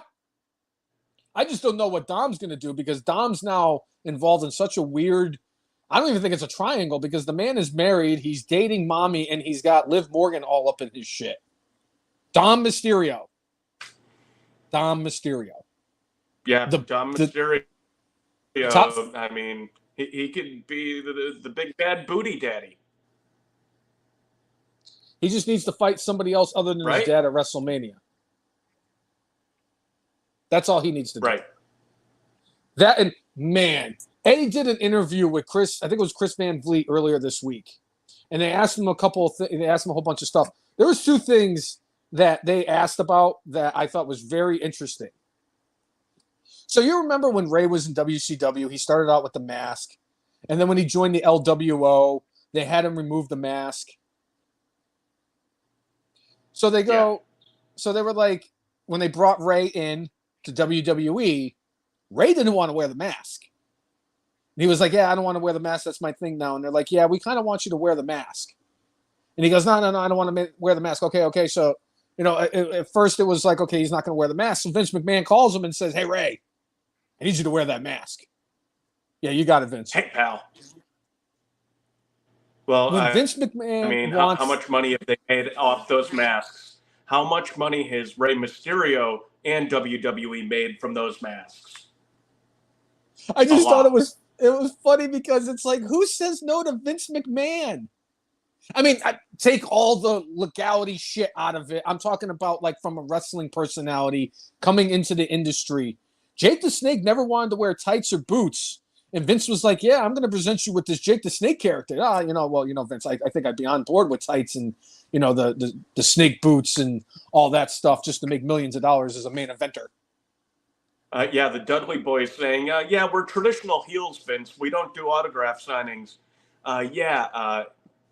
we're going to need you during fan access to sign autographs and take pictures with people.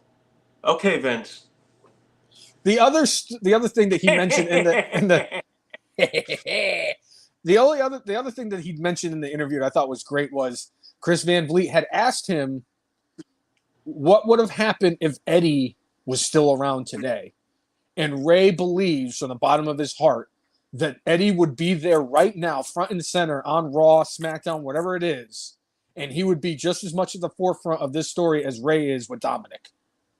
And he said Eddie would be loving all of the work Dominic is doing right now. So his son. I've enjoyed, you know me, I could talk at length of how I feel about Rey Mysterio. I have a very special place in my heart for Rey Mysterio. I can't say a bad thing about him, considering, things that have happened in the past, but I can't, as a performer, I cannot say a bad thing about my personal favorite luchador of all time, Rey Mysterio. And I could just only imagine how much money he made off of those masks. Yeah. Chris Brown saying, correct me if I'm wrong, but isn't Buddy Matthews a free agent yet? I don't believe quite yet. I think Buddy has a short bit more on his current AEW deal. Has he done enough to garner enough attention for WWE to want to bring him back? I don't know. He is certainly a skilled mechanic in the ring. His character development, I think he's been fine in AEW Spooky Pals. And he was doing okay in WWE towards the end of his run there, but I don't know. It comes back to the whole thing we were talking about with MJF. You see the stacked roster in WWE right now. You're going to get lost. Easily get lost. The only reason for Buddy to come back is because his wife is in the company and he wants to be with her more. Then he would have more opportunity to shine in AEW. But honestly, if I could be brutally honest with everybody, there's only one person who's in AEW right now, and I'm not going to count Adam Edge or the GOAT of heels, Christian Cage, because I know Christian's going in the Hall of Fame at some point, he's not, because he wants an actual building just like Scott Steiner. But Scott Steiner said the same thing, and now he's in the Hall of Fame. Thank you, Braun Breaker. The only one that is in AEW right now that is formerly of WWE that I want to see come back is Aleister Black. That's it. There's nobody else in AEW that I want to see back in WWE. Yes, Adam Edge, when his whole playing thing around is done. Cesaro, everybody was crying about the fact he wasn't a main eventer in WWE. What has he done in AEW? Oh, he's in the Blackpool Combat Club, and he was former Ring of Honor World Champion. Yeah. No, what has he done? I think he's still the Ring of Honor champion. No, he dropped the belt to Edward, and now Edward's no longer Ring of Honor champion. Oh, you know who is in Ring of Honor right now?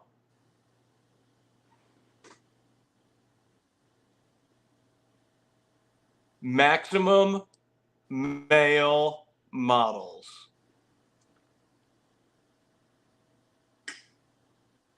And the thing is, they're not trying to rebrand themselves. I think they're trying to do a Walmart brand version of Maximum Male Models. Jay, I just realized who the Ring of Honor World Champion is. It's Mark Briscoe. Oh, that's right. That's right, Mark Briscoe. But I like Cesaro when he was in WWE. I don't need him back in WWE anymore. He's going to get lost in the shuffle unless they bring him back to reunite him with Sheamus and they do the bar bit, which of course I'll be all over that shit. But I mean, yeah, Bryan Danielson. Why wouldn't I want to see Daniel Bryanson again in WWE? No, it's Malachi Black. Aleister Black's the only one I want to see because he's the only one that I felt got. I mean, yes, Swerve, but Swerve's not going anywhere. Aleister Black, Aleister Black, he's not going back either. He's got a huge chip on his shoulder. He's not going back. And like people who are saying like Ricochet's going to make an impact in AEW too. Come on. I like Ricochet. He's one of my guilty pleasure wrestlers. I could watch him wrestle just about anything and it's fun. He can't cut a promo. I cut a better promo than he does. I've gotten more heat than he ever has. Trust me. And if you don't believe me, this guy here knows what this guy here knows what I'm talking about. Yeah. He's got no personality. And on top of all this, all these people who think like AEW is this do-all, be-all, end-all of like the greatest thing that can happen is like the grass is always greener. Ethan Page came out and did an interview this week and he said, and he was asked about the difference between AEW and WWE. He goes, the big difference for me is that WWE is a well-tuned machine where everything is just in place. I'm new around here, so I'm still getting adjusted, but man, it feels great because it's a whole bunch of people who want to see me succeed. He goes, as opposed to the chaos and unorganizational skills of the place I was at before, where nobody wanted to see anybody succeed. Andrade was over there, came back. Yes, I know his wife, fiance, girlfriend, whatever it is with Charlotte, whatever they are now. I have no idea anymore. His wife. I know she's there, but he's the Speed champion. Which, by the way, Speed this week got 1.1 million views as opposed to AEW Dynamite getting 860 views, which means Andrade is also a bigger draw as the champion of the 5-minute or less match than anybody in AEW. Yeah. Put that in your nose and sniff it, Tony Khan. Or snort it. He will. He will. That was just like the other day. Somebody had mentioned they like Tony Khan is something like this, but that's like this, and I said no. He's Herb Abrams without the hookers. Right. That's all Tony Khan is. He's Herb Abrams with no hookers. Now, one former WWE performer I would not mind seeing back at some point does have a big match that has been put out there. It's being promoted at Triple Mania on August 17th. The Jinder Mahal is going to tag with Saddam Singh for the AAA Tag Team Championships. His first match in the promotion, and he going for the tag titles. Good for Jinder. Jinder, I want you back in WWE so we get another Punjabi prison match, bro. He's going to AEW. If they're working with AAA, he's going to AEW. And honestly, you and I both know that if the Jinder brings the Punjabi prison to AEW, that we will both be watching said pay-per-view. I will promise you that. Because there's no way, shape, or form that they're going to have some kind of Punjabi prison match. And I don't care. How about this? I just found out this week on Twitter that there hasn't been just 3 Punjabi prison matches. Yeah. Earlier this year, because somebody I follow had mentioned that there's like an elimination chamber or a Hell in a Cell match that they did on the indie scene at an indie promotion. And I said, now all I need to do is find an indie promotion that has a Punjabi prison match and my day will be made. And it was brought to my attention at something called the Joey Janela Sex and Wrestling or something like that extravaganza. I said, is this type of match on YouTube? And I was told, and I quote, it's on some websites, but it's not YouTube. Very special website. I'm like, I'm not going to watch, or I am not going to feel the need to watch a match like that if it's on Pornhub. If Soraya/Paige is not in the video on Pornhub, I am not watching it. I'm sorry. But if it's one of those situations, if this thing is on one of the websites like where I found the Kenny versus the Fuck Doll, I mean, I will definitely go on there. I don't care how many viruses I put on my phone. I've probably put 3,000 of them just watching the Kenny Omega versus the Blow-Up Doll match twice. I just have to say, after watching the most recent episode of The Boys, I think they could have a Punjabi prison match on that show. Well, it looks like Cody Rhodes is going to I'll just say that. Cody Rhodes is going to be working with Homelander pretty soon.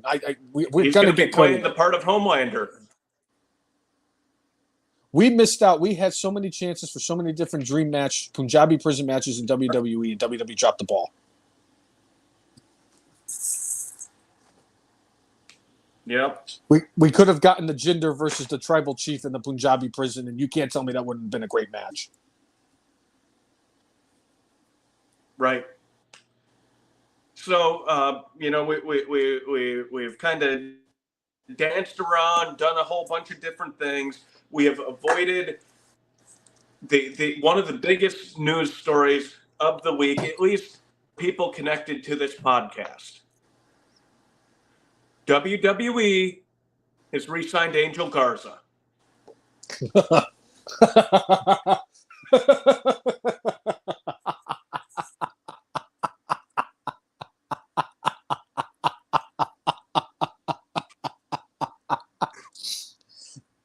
So I got a text message yesterday from a certain individual who we'll just, he shall be named, remain nameless. We'll just call him Cousin Jay. Oh wait, no, it's CJ. No, sorry, can't do it. It doesn't work. Yeah.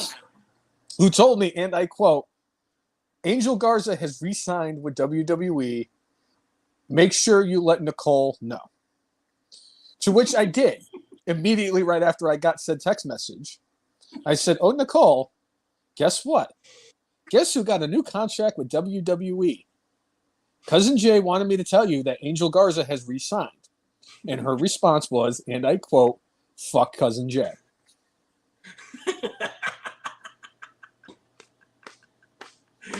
So much to the chagrin of the brainless wife, Angel Garza has re-signed with WWE, which means it's only a matter of time before Humberto Correa re-signs, so we get even more for a lot longer time, Los Lotharios. Now, I get it. I understand what her whole issue is with them. At the end of the day, they're both really good performers in the ring. Angel Garza, I enjoy watching him wrestle. I have zero issue with Garza and Humberto Carrillo. I just think it's stupid that they're called Los Lotharios, and it makes me laugh when Nicole hates them. One really good thing that did happen this week, not too different from what Nicole said to me. On AEW Dynamite this week, thank you, Chicago, for saying exactly what I would love to say to Mercedes Moné. You suck. While her and Dr. Britt Baker were in the ring, having a little bit of a back and forth, they said, shut the up. I was like, I agree. Honestly, I agree. I really thought like this week I was going to come in and I was going to talk about how Fox of all things was going to get my brainless, because I couldn't tell you how many times the thing went to black and just came back. And I was like, what the fuck is going on here? Who is in charge of Fox right now? Is Bucky Beaver in there? And he's just upset, so he's just going to ruin it because the product is so good? No, it's because Fox has been blurting out every time they say F you. So a lot of the times during the main event, they were telling Solo to go fuck himself. I was like, my God, I go to a couple house shows and a WrestleMania and a couple of Raws and a SmackDown, and it's like everybody's turned into me. What is going on here? This is ridiculous. You know what? I take full responsibility for this, Cousin Jay, because I once pissed off a guy who looked like Uncle Phil because I started chanting Uncle Phil. So I got the whole crowd chanting Uncle Phil. So clearly I'm a trendsetter when it comes for chants and all this stuff. So the fact that I was saying stuff like this to Matt Hardy and Kevin Owens, I know I was screaming some kind of profanity towards Kevin Owens whenever I saw him at the house shows we went to. Yeah. I'm just saying. Yeah. I'm just saying. It is now the point where I am starting to believe that the internet wrestling community's WWE section is turning into a bunch of brainless ones. And I mean that in the most endearing way, as opposed to being a bunch of brainless ones in AEW, because you just have no freaking brains coming from a guy with half a brain. You don't have a half a brain, you're brainless. But I am glad that you mentioned AEW, and believe me, this will be the only time I ever say this ever again. Something else happened on Dynamite this week that should have happened. Well, it didn't even need to happen because it just stayed the way it was before. It never would have had to have happened. Something happened. The salt of the earth, Malcolm Jacob Friedman. Or Maxwell Jacob Friedman. I don't know why I get Malcolm. Maxwell Jacob Friedman finally turned heel again and beat the shit out of Daniel Garcia. It needed to happen. I'm sorry. Excuse me. Daniel Garcia has been an embarrassment of professional wrestling for a very, very long time. I used to be a fan, and then I realized that he has one expression on his face like he's wearing a Darth Vader mask. And now he's doing this dancing stupid shit that just makes no sense. Like, it's dumb. It's fucking. He's not Alex Wright. He's not Alex Wright, and he's not dancing Dino Man, who freaking, also works as a Fox News correspondent. Somebody call my mama. There's Tyrus the Brodus Clay. Ugh. But I'm sorry. It needed to happen. MJF as a face just does not work. It wasn't terrible. I would say it's no different than when Edge was a face the first time after he had that long-standing heel run back in the early to mid 2000s. And they tried that, and it didn't work. Yes, I thought he was okay as a face. He's definitely better as a heel. Same thing with Randy Orton's just God. Let's be serious. But it just needed to happen. I'm sorry, MJF is just so much better as a heel. He needs to be a heel. And honestly, that's their guy. That's their workhorse. That's the guy they carry the ball 35 times with, and they just run the ball, is with MJF. That's your guy. I love Swerve, and I'm very happy for Swerve. And I will not say a bad thing about Prince Nana. But I'm telling you right now, MJF, this is his show. It's the MJF show, and everybody else just lives in there. With special appearances from Swerve Strickland and the fucking asshole jerk-off tag team champions. And, of course, what a big surprise. I would have hit my lock, by the way, for All In, All Out, Double or Nothing, whatever the hell it was, Forbidden Door. Because if you didn't see Jungle Jackoff winning that TNT championship, then, my friend, you are as blind as Stevie Wonder. I mean, you predicted it several months ago, before you predicted perfectly the pay-per-view Double or Nothing without having watched AEW in months. Almost a year. Yeah. I haven't watched AEW in almost a year. I mean, minus the 3 minutes that Nicole subjected me to, but of course that was my fault because I said Los Lothario. So she said, all right, let's see what's on AEW. So I had to watch. It was awful. For 3 minutes, it was awful. It was the worst 3 minutes of wrestling I ever watched, and I watched Kenny fight the fuck doll. But I am going to... Yeah, Jack Perry, TNT champion. Ugh. Shocker. Yeah, not. Sad. It's bad. But at least MJF is a heel again. I'm glad about that. It's the only thing I give a shit about AEW. They don't have my favorite wrestler in AEW anymore. He's working all the indie scenes. Is he not signed? If that's the case, they need to bring him to WWE. I don't care that I said that Danhausen wouldn't fit in WWE. I just need segments with Danhausen and R-Truth. Just to make me happy for once, because it would just be phenomenal. That's all. I want to see Danhausen in WWE. Not asking for much. With Luigi Primo. With Luigi Primo, the pizza man. Yes. Luigi Primo has a better story and a better character than Daniel Garcia. True.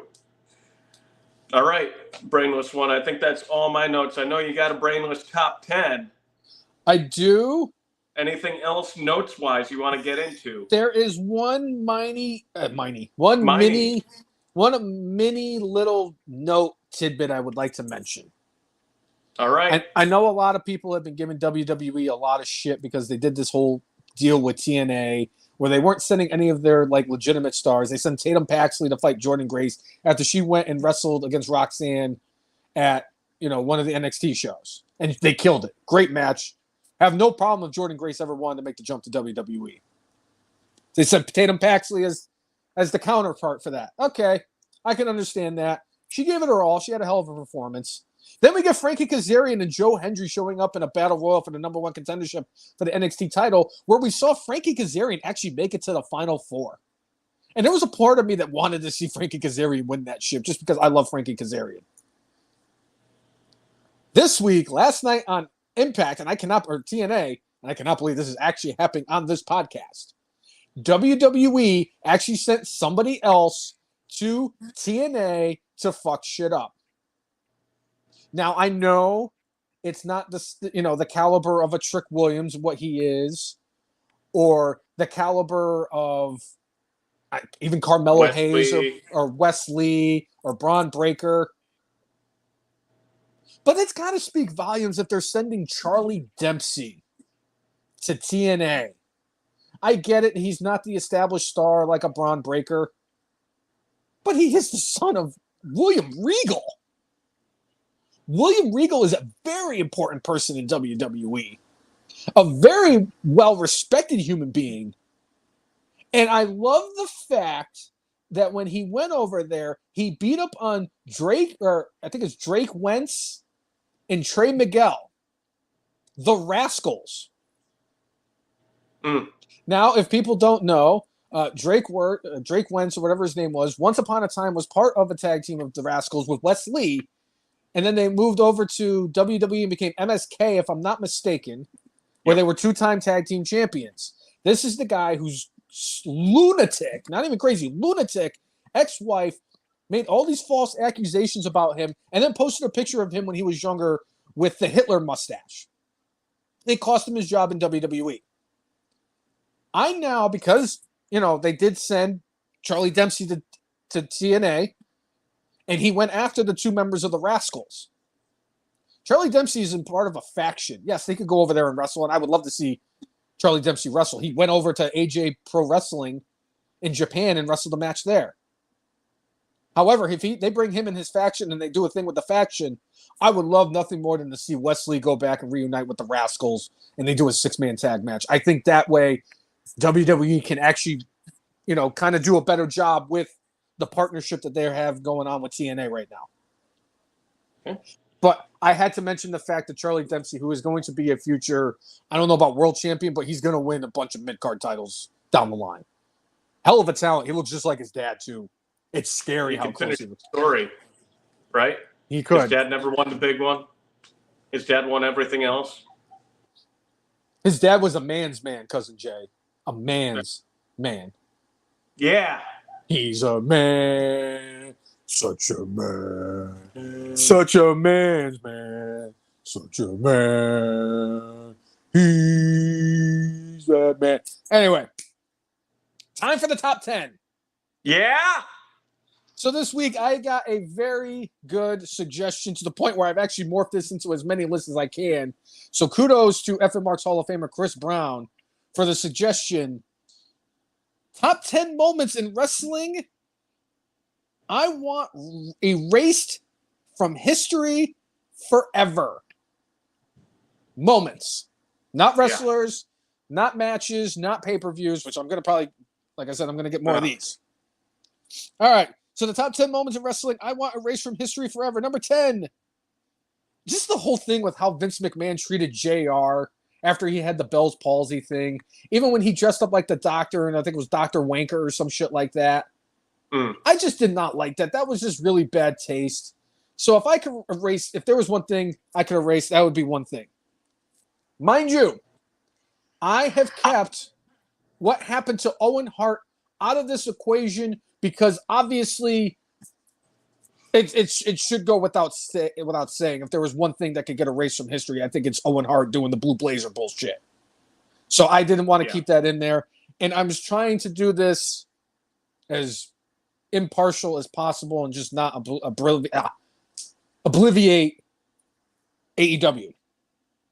But number 9, this one really just haunts my dreams.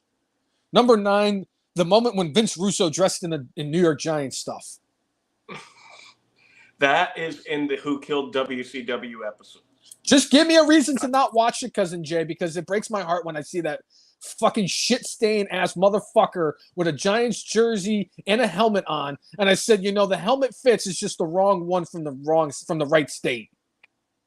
Stupid fuck. He's a Giants. That makes me sick. Sick. I almost want to be a Packers fan or a Bengals fan or something like that. Ugh. But yeah, Vince Russo, I didn't need to see it. And the first time I saw it, I threw up. So number 9 is Vince Russo dressed in Giant stuff.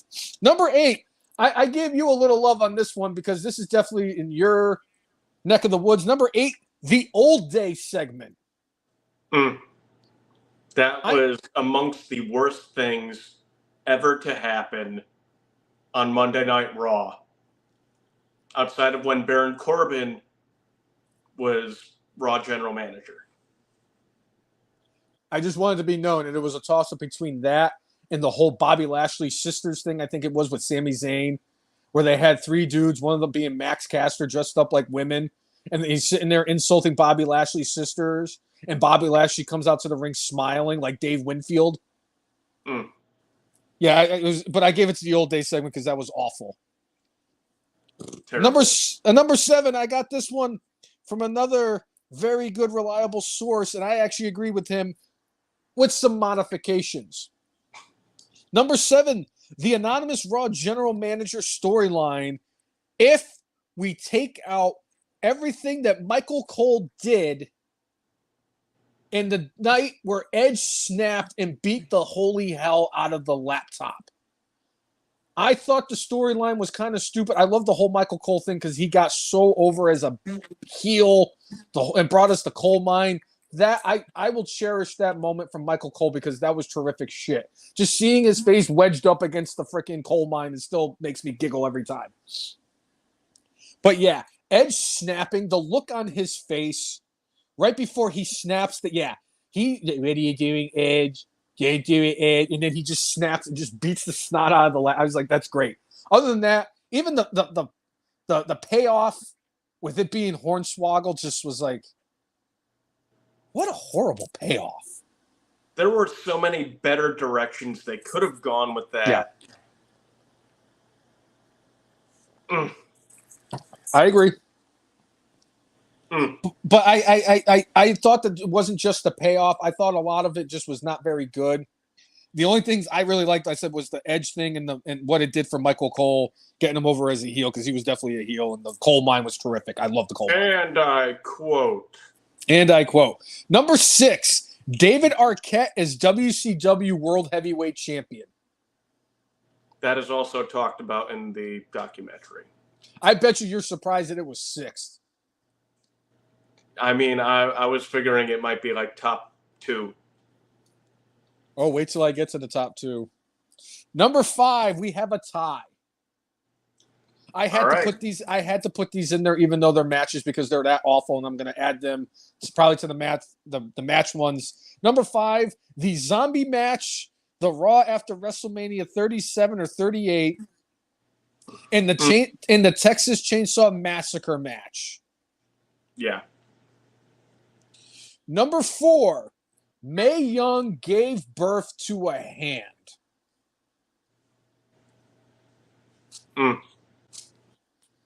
Number 3, there's not a lot to say on this. I only have 2 words for you, and they're not sucking. Katie Vick. Number 2, if I could erase a moment from history, and there was one episode of Raw that I could erase from history, it's the Chris Benoit tribute show that they did just to have it at, like, not even an hour after the show was over, that ESPN announced that what happened. And to see all those wrestlers in tears celebrating a man who did what he did. Like I said, it's the only episode of Raw I wish was never happened. Because I remember watching the end of it, feeling all nostalgic, watching Eddie and Chris hug at the end of WrestleMania 20 during that precious moment, just to find out that guy was a fucking scumbag piece of shit. All right, Cousin Jay, if that's 2 through 10, would you like to take a guess at what I thought was the worst and the one storyline that I wish that they could have gotten rid of in the history of professional wrestling? I know when you say it, I'm going to be like, oh, yes. He goes on and on and on and on and on and on about that. Right now, I am blanking, but I'm just going to say Nia Jax. It was a fateful night a couple of years ago after after WrestleMania. Kevin Owens was standing in the ring. I'm sorry, Captain Cupcake was flapping his gums, complaining about the lack of cupcakes in catering as he was standing in the ring of Monday Night Raw. And then all of a sudden, some random music I never heard of before, and a guy who looked like Cousin Larry from Perfect Strangers made his way to the ring.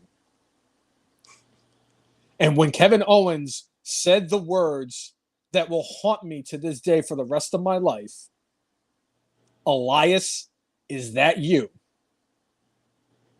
Turning that man into redacted was the absolute one storyline that I would absolutely 100% erase from wrestling history because you took over one of your biggest and hottest stars and turned him into Cousin Larry.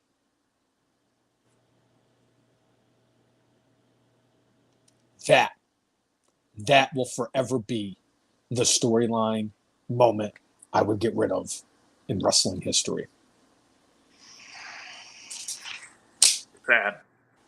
Sad. I think it's time that we do some Money in the Bank predictions, Cousin Jay. Yeah? Yeah? All right. All right. So let's start with the Intercontinental Championship match between Sami Zayn and Braun Breaker.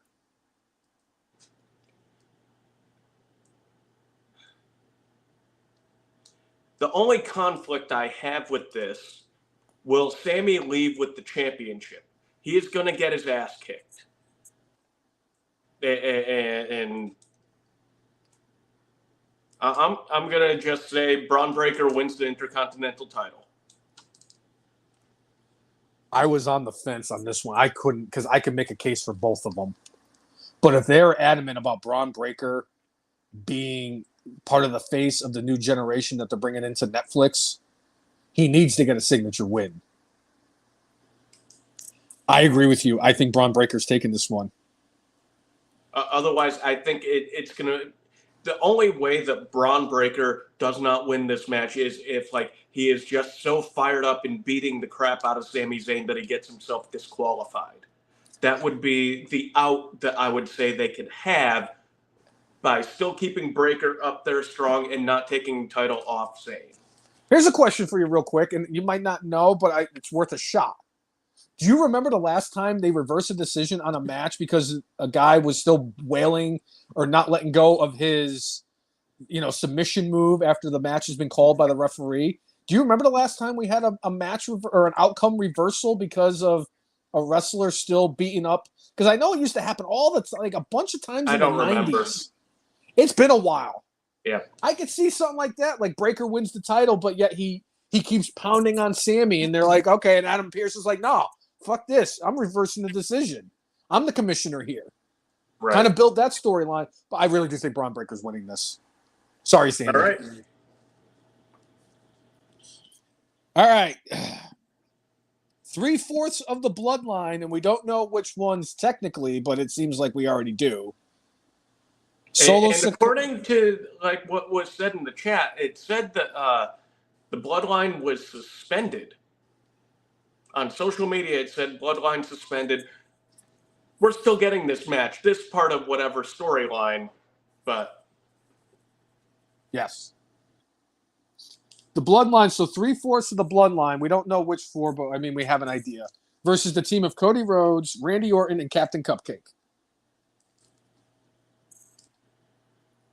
Bloodline's taking this. Yeah, Bloodline's winning. Like, I'm not putting this as a high opportunity, but I'm just saying Kevin Owens' cupcakes are getting a little stale. Could it be possible that he turns heel on Cody and Randy? Yes, it's very possible because everyone's half expecting Randy Orton to be the one to turn heel because they want that money match between Cody Rhodes and Randy Orton, although they could make that a WrestleMania 41 match. Right. And it's probably going to happen. It depends on who they want to have Cody Rhodes fight at SummerSlam. But I think the current plan is Solo. In the chat, they're saying Cody and company takes it with either the Usos or Roman making an appearance to. Roman's not coming back till at least SummerSlam. I don't think he's going to come back for Money in the Bank. I could be wrong, but I think it's going to be SummerSlam. They like to do those fun returns at SummerSlam. I say that, but yet John Cena returned at Money in the Bank a couple years back to challenge Roman Reigns. Right. So, but yeah, I got to go with the Bloodline. Okay. Especially if Jacob Fatu finds a way to get into Toronto. Oh, he's definitely not losing. The World Heavyweight Championship match. Damian Spooky Pal Priest versus Seth Franklin Rollins.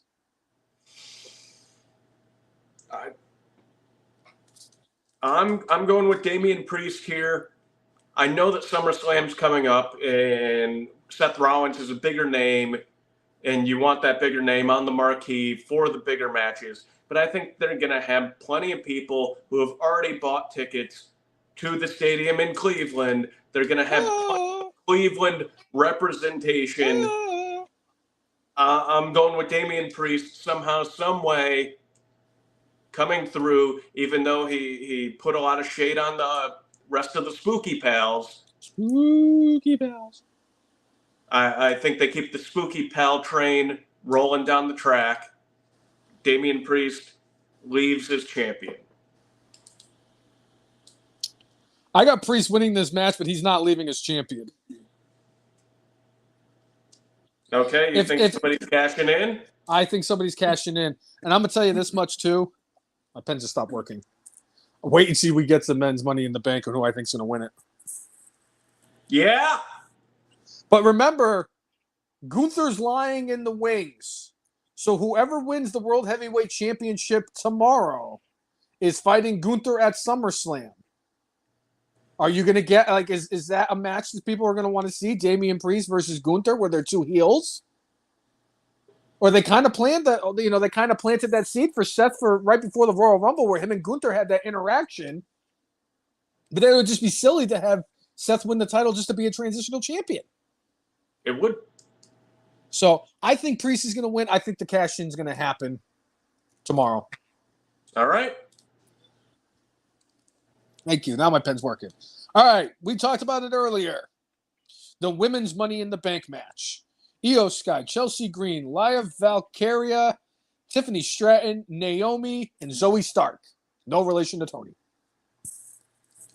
Right.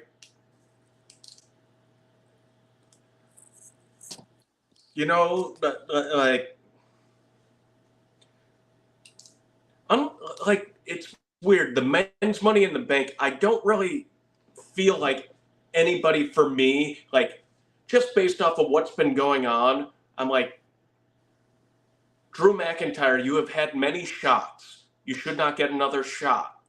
Jey Uso, you have had many shots. You should not get yourself another shot. Chad Gable, you have had many shots. You should not get another shot. Carmelo Hayes, you're too new. You probably shouldn't get a shot. Andrade, to me, not high enough on the card. You should not get a shot. Even LA Knight, I love him. He's one of my favorites, but he feels overcooked at this point. Literally, when I'm looking at everybody in the men's Money in the Bank, I'm nobody really stands out for me. There are probably 3 or 4 opportunities for me, at least in the women's, where I'm oh, okay. That's the beautiful thing about the women's one. Because even though it looks like Chelsea Green is the heavy, heavy favorite to win this thing, they like Lyra Valkyria enough, and she's been really impressing me for quite a few months. I've enjoyed her work at NXT. I am not surprised that she made the jump to the main roster. She is that good. She is a tremendous talent. I can make a case for her. I could definitely make a case for Tiffany Stratton. Yeah. You can make a case for a lot of them. I will say this. The only one in the men's that I really can't make a case for is LA Knight. Because they're definitely doing LA Knight versus Logan Paul at SummerSlam for the U.S. Championship. We already know Logan Paul is going to make an appearance in Toronto to cost LA Knight in that match. If I have to make a lock, because and by the way, CM Punk also said he's going to do everything in his power so Drew McIntyre never wins the world title. Yes. So, but what do you think? Anyway, who do you got for the win this? And I'm just throwing another monkey wrench in here. Just remember, Trish Stratus and Zoe Stark had a thing. And if Trish Stratus, after her last run, said, I'm more than capable and would love to do another run. Her as host, is she going to get involved in some way and help Zoe Stark? All that being said, I'm going to go with chalk, and I'm going to pick Chelsea Green because I think Io Sky is in this match to do Io Sky things. She just had a long run with the title. I don't see her getting back up there at this moment. Especially because the pettiness of WWE is kind of dead because the first guy to ever win Money in the Bank twice, is back with the company. So it's not even that. And I honestly, she's in the match, so it's going to be a lot of fun. I really can't make a compelling argument for her. I really, truly, from the bottom of my heart, I want to pick Chelsea Green. And then about maybe 45 minutes before the podcast started, I had a very sickening thought cross my mind of who was going to win this thing. I'm going with Naomi.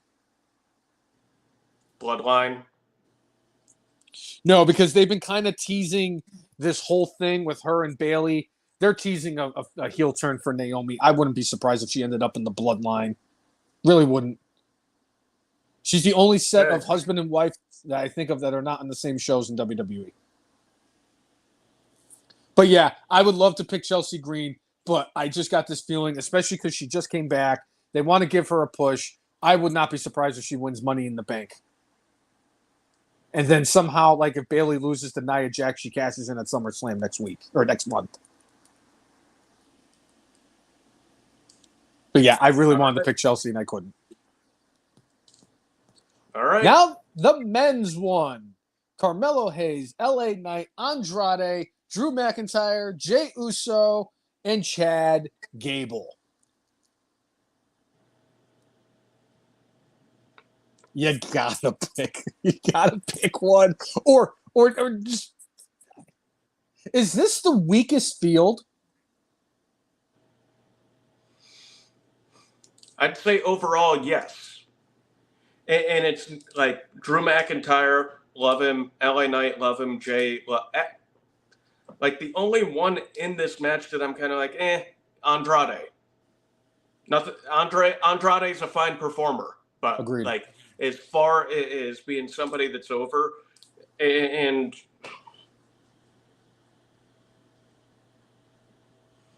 I kind of like what you were talking about, the Wyatt Sicks and them going after Jay because Jay stole the Fireflies and Jay went against his family. I kind of like that idea. And them going after Chad Gable has all been a red herring this whole time. And they will actually help Chad Gable get the Money in the Bank. Okay. Chad Gable has been doing the yeoman's work. He was the one who had his storyline stolen from him for WrestleMania. Oh my God, Jay. You might have hit the nail on the head. Because he had his storyline stolen. He should have been in the Intercontinental title match. He was the one who had the family thing going with Gunther.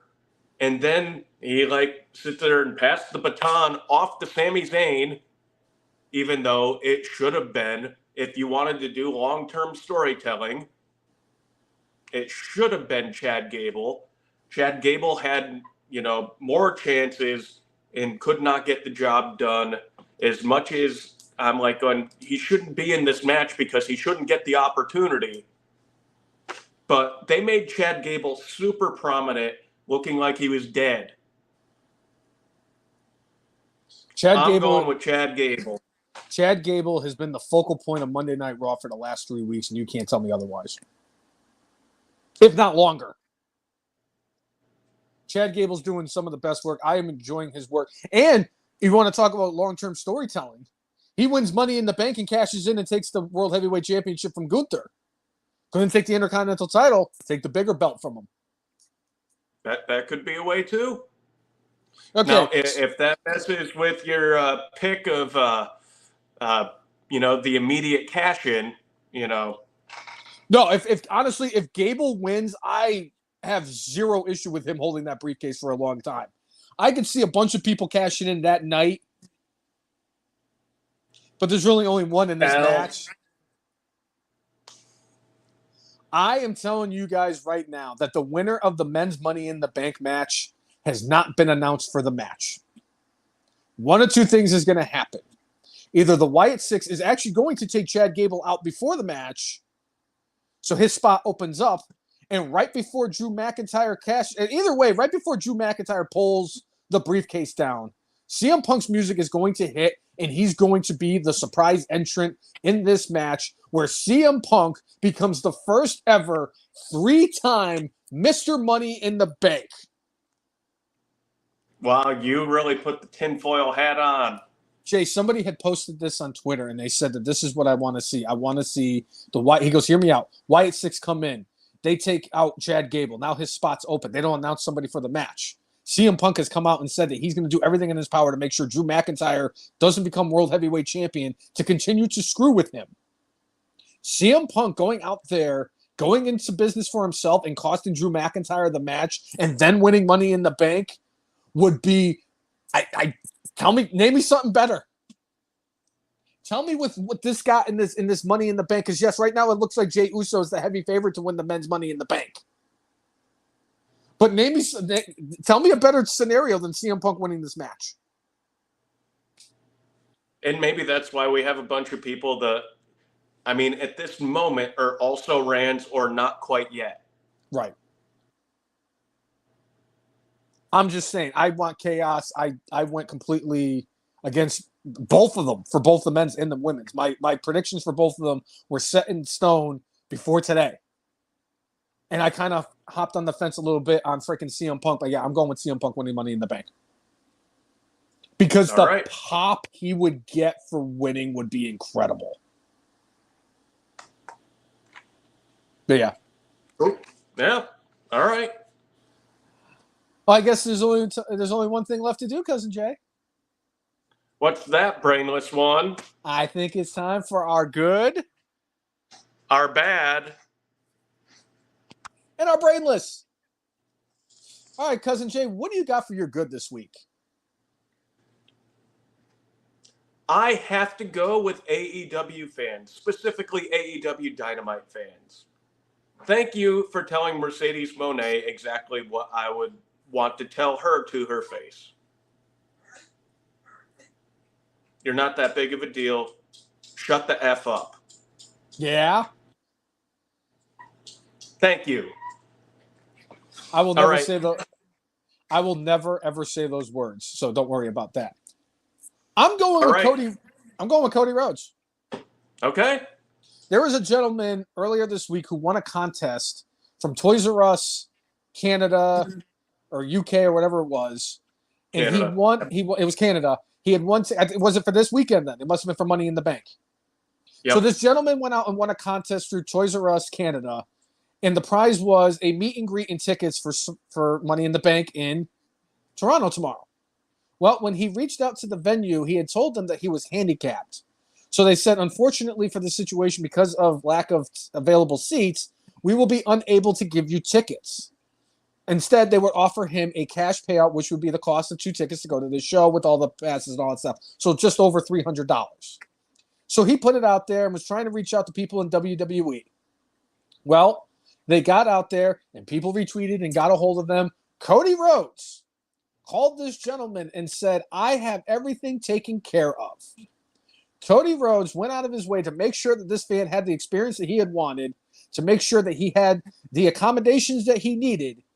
And yes, I am going to, I'm not going to just say that wasn't just WWE, WWE wasn't part of this because obviously they had to make it happen. But the fact that Cody Rhodes did this, I'm sorry, that man is a tremendous human being. I cannot say a bad thing about Cody Rhodes. I want him as my champion. He deserves it. Cody Rhodes, you get my good for this week. Well deserved too. All right. And I'll remember that in December. Take that for what it's worth. You will not be winning the Vince Russo shitbag of the year. I'm sorry, the Sean O shitbag of the year. Right. Not by a long shot. What do you got for your bad? I have to go with the treatment of Dijakovic. Yes. Again, Triple H was always upset with Vince when Triple H would work a lot with somebody down at NXT, then bring him up to the main roster and not have a plan for them, and then they would fizzle. Triple H literally just did that to Dijakovic. And then released him. You had no plan in place. Why did you bring him up to the main roster? He was having a heck of a run in NXT. They were saying that he might have had match of the weekend at WrestleMania weekend. Yep. It was good. And then you bring him up to the main roster and we're not going to sign you again. Bull crap. Bull crap. That's not a bad choice. So that is my bad. That's not a bad choice for a bad choice. Yeah. All right. How about you, Brainless one? Jack Perry is TNT champion. I do not need to say anything more. No, that is true. All right. What do you got for? And by the way, I wrote my bad halfway through the podcast because I didn't have one heading into this thing. So yes, but then I realized that piece of shit is the TNT champion. I said, yeah, there's nobody more deserving. Ooh, what do you got for your Brainless? I have had my bad and my Brainless since last week. Like literally last week, show was ready, rocking and rolling, ready to go. And then like 30, 40 minutes before the show, stuff came up. Something's happening. And I was all prepped for the show. I'm like, yeah, let's do this. But my bad and Brainless did not change. Too Cold Scorpio. If a dude is smoking a cigarette in the store that you're security for, if you need to push him out of the store, maybe if you need to punch him or something like that, kick him, whatever, do that. Mm-hmm. Knifing a dude to where like he's fighting for his life, if it's to be believed that the dude was just sitting there smoking a cigarette in this store at 3 a.m., not worth almost killing somebody. No, not at all. Dude.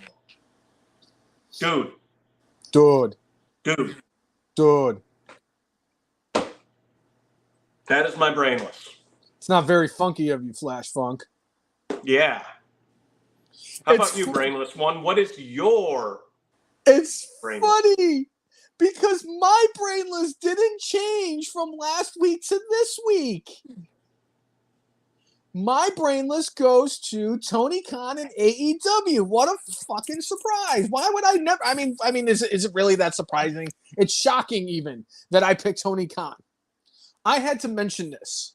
So this guy goes on Fox Business last week and starts talking about the dynamic of AEW. Yeah, it's worth $2 billion. Yeah, good for you. It's worth $2 billion.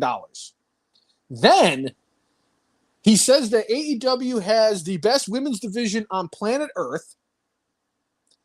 Maury Povich came out and said the lie detector test determined that was a lie. But when he was on Fox News or Fox Business, this is what he said. He said and I quote, in 2024, at 110 different AEW shows, 500 million people attended those 110 shows. Now, I know for a fact that I am not the most intelligent man on planet Earth.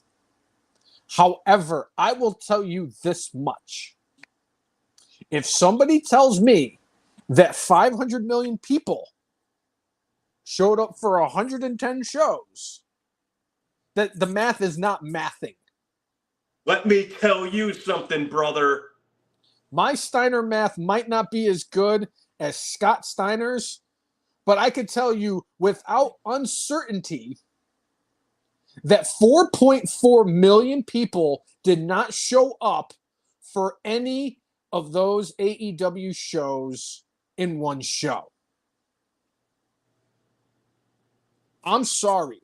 When you're putting out this false narrative, I don't know what this is. Like you're coming up with these, like, it's one thing when WWE inflates the numbers for the attendance by like maybe a few thousand. When you're telling people 500 million people showed up to live, not all the ratings and all that stuff. He said 500 million people attended AEW shows, 110 of them in 2024. I triple checked. I think I know what happened. I know what happened here. Cocaine. They transplanted Biden's brain into Tony Khan, and instead of saying 500,000, because that number would actually make sense, when they did All In and you have 80,000 people show up, that means that you're averaging somewhere in the neighborhood of 5,000 people showing up for those 110 shows, right? Even though we know that for a lot of this, they have not had 5,000 people, but by having a show with 80,000. Yep. Lumped in with a bunch of shows with like 5,000 or less showing up. Yeah. Sure. So he probably meant 500,000, but he had a Biden moment and you know, there are like 1,000 trillionaires in this country. I mean, you know what I mean? It was one You know that thing. guy with the thing. You know, and I beat up Corn Pop down at the lifeguard place. I just want it to be known that I was really going to put the debate last week as my Brainless, just because it was Brainless to watch that. Because the only time the two of them were both completely fired up was like watching two old dudes at the golf course fighting over who has the better handicap. The biggest lie you've told is that you have a 6 handicap. I had a 6 handicap back in 1972. But let's not act like children. How long have I been saying he doesn't know whether it's Tuesday or Pluto? Months. People, see? Over and a year. then we got the Angry Orange Cheeto, who ended up showing up here the next day. I just wanted to be known that I forgot to mention that I'm going to write in my pick for Money in the Bank, just like I'm writing in who I'm voting for president in November. And make sure you go out there. They barricaded me from being able to go into that presidential debate. They said, oh, no, we already have one asshole here. You need to go, Brainless One. You're not allowed here. I said, what the hell, CNN? What the hell have I ever said about you? And they gave me a 47-minute, reasoning behind the fact that I was banned. And then I heard Joe Biden start flapping his gums, and I was like, yeah, I got to go. I would have mopped the floor with both of them, and everybody knows it. Ugh. Anyway. Make America brainless again. Maba. Make America the GOAT again. Matka. All right. Anyway, if you like what you've seen, whether you're a first-time watcher or a continuous fan, make sure you like us on Facebook, follow us on Twitter X, follow us on YouTube. Follow us on Instagram, and subscribe to us on YouTube at the letter T, the F and marks, the letter T, the letter H. Oh my God, I am screwing this up. I am now the fucking the leader heading into the clubhouse because I've absolutely eviscerated the goodbye thing. Whether you are a first-time fan or a continuous watcher, make sure you like us on Facebook, follow us on Twitter, follow us on Instagram, and subscribe to us on YouTube at the letter T, the letter H, the letter E, letter F, the letter N, MARKS, the F and marks. If you like and follow and subscribe to us, we will do the same back. That has always been our mantra, and make sure you set up notifications so that when we are live, you will be notified we are live, whether it's on the X, whether it's on the Facebooks, or whether it's on the YouTubes, so that you can join in the conversation and talk about our favorite sport that we all love to hate, professional wrestling. All Elite Wrestling. Yeah. In my defense, I butchered that because you mentioned Biden, so that's what my brain responded with. Fair? My brain's like a scrambled egg. Fair. Okay. Well, KJ. I think we've covered all the bases. Yep. We talked about the notes. Absolutely nothing left to talk about. We did our predictions for Money in the Bank. Nobody else to talk about that we haven't already talked about. Possibly, reuniting a bunch of Heyman guys. Nobody else to talk about. Hello, Curtis Axel. Hello, Brainless One. I know that of all the people, you were probably the one that was upset the most that the F and marks weren't there last week. Well, I'd be lying if I said I wasn't. But you know why? Is it because that you were still alive last week on what you're going to be telling us this week? Yes, it is, Brainless One. And that's because today, July 5th of 2024, at an incredible 3,449 days, I, F and Mark Hall of Famer, is still alive in the 2015 Royal Rumble. Bow, bow, down, bow, down, down, down. So, for episode 365 of everyone's favorite wrestling podcast, the F and Marks. I'm Jay. He is. I am, brainless for sure, but I am the Brainless One. Make sure you mark out with your guac out. See you, everyone. Thanks for tuning Enjoy in. Money in the Bank, and we will chat with you soon. Yeah. Go Chelsea Green. I want to run around the neighborhood tomorrow after she wins. Come on, Chelsea. Yeah.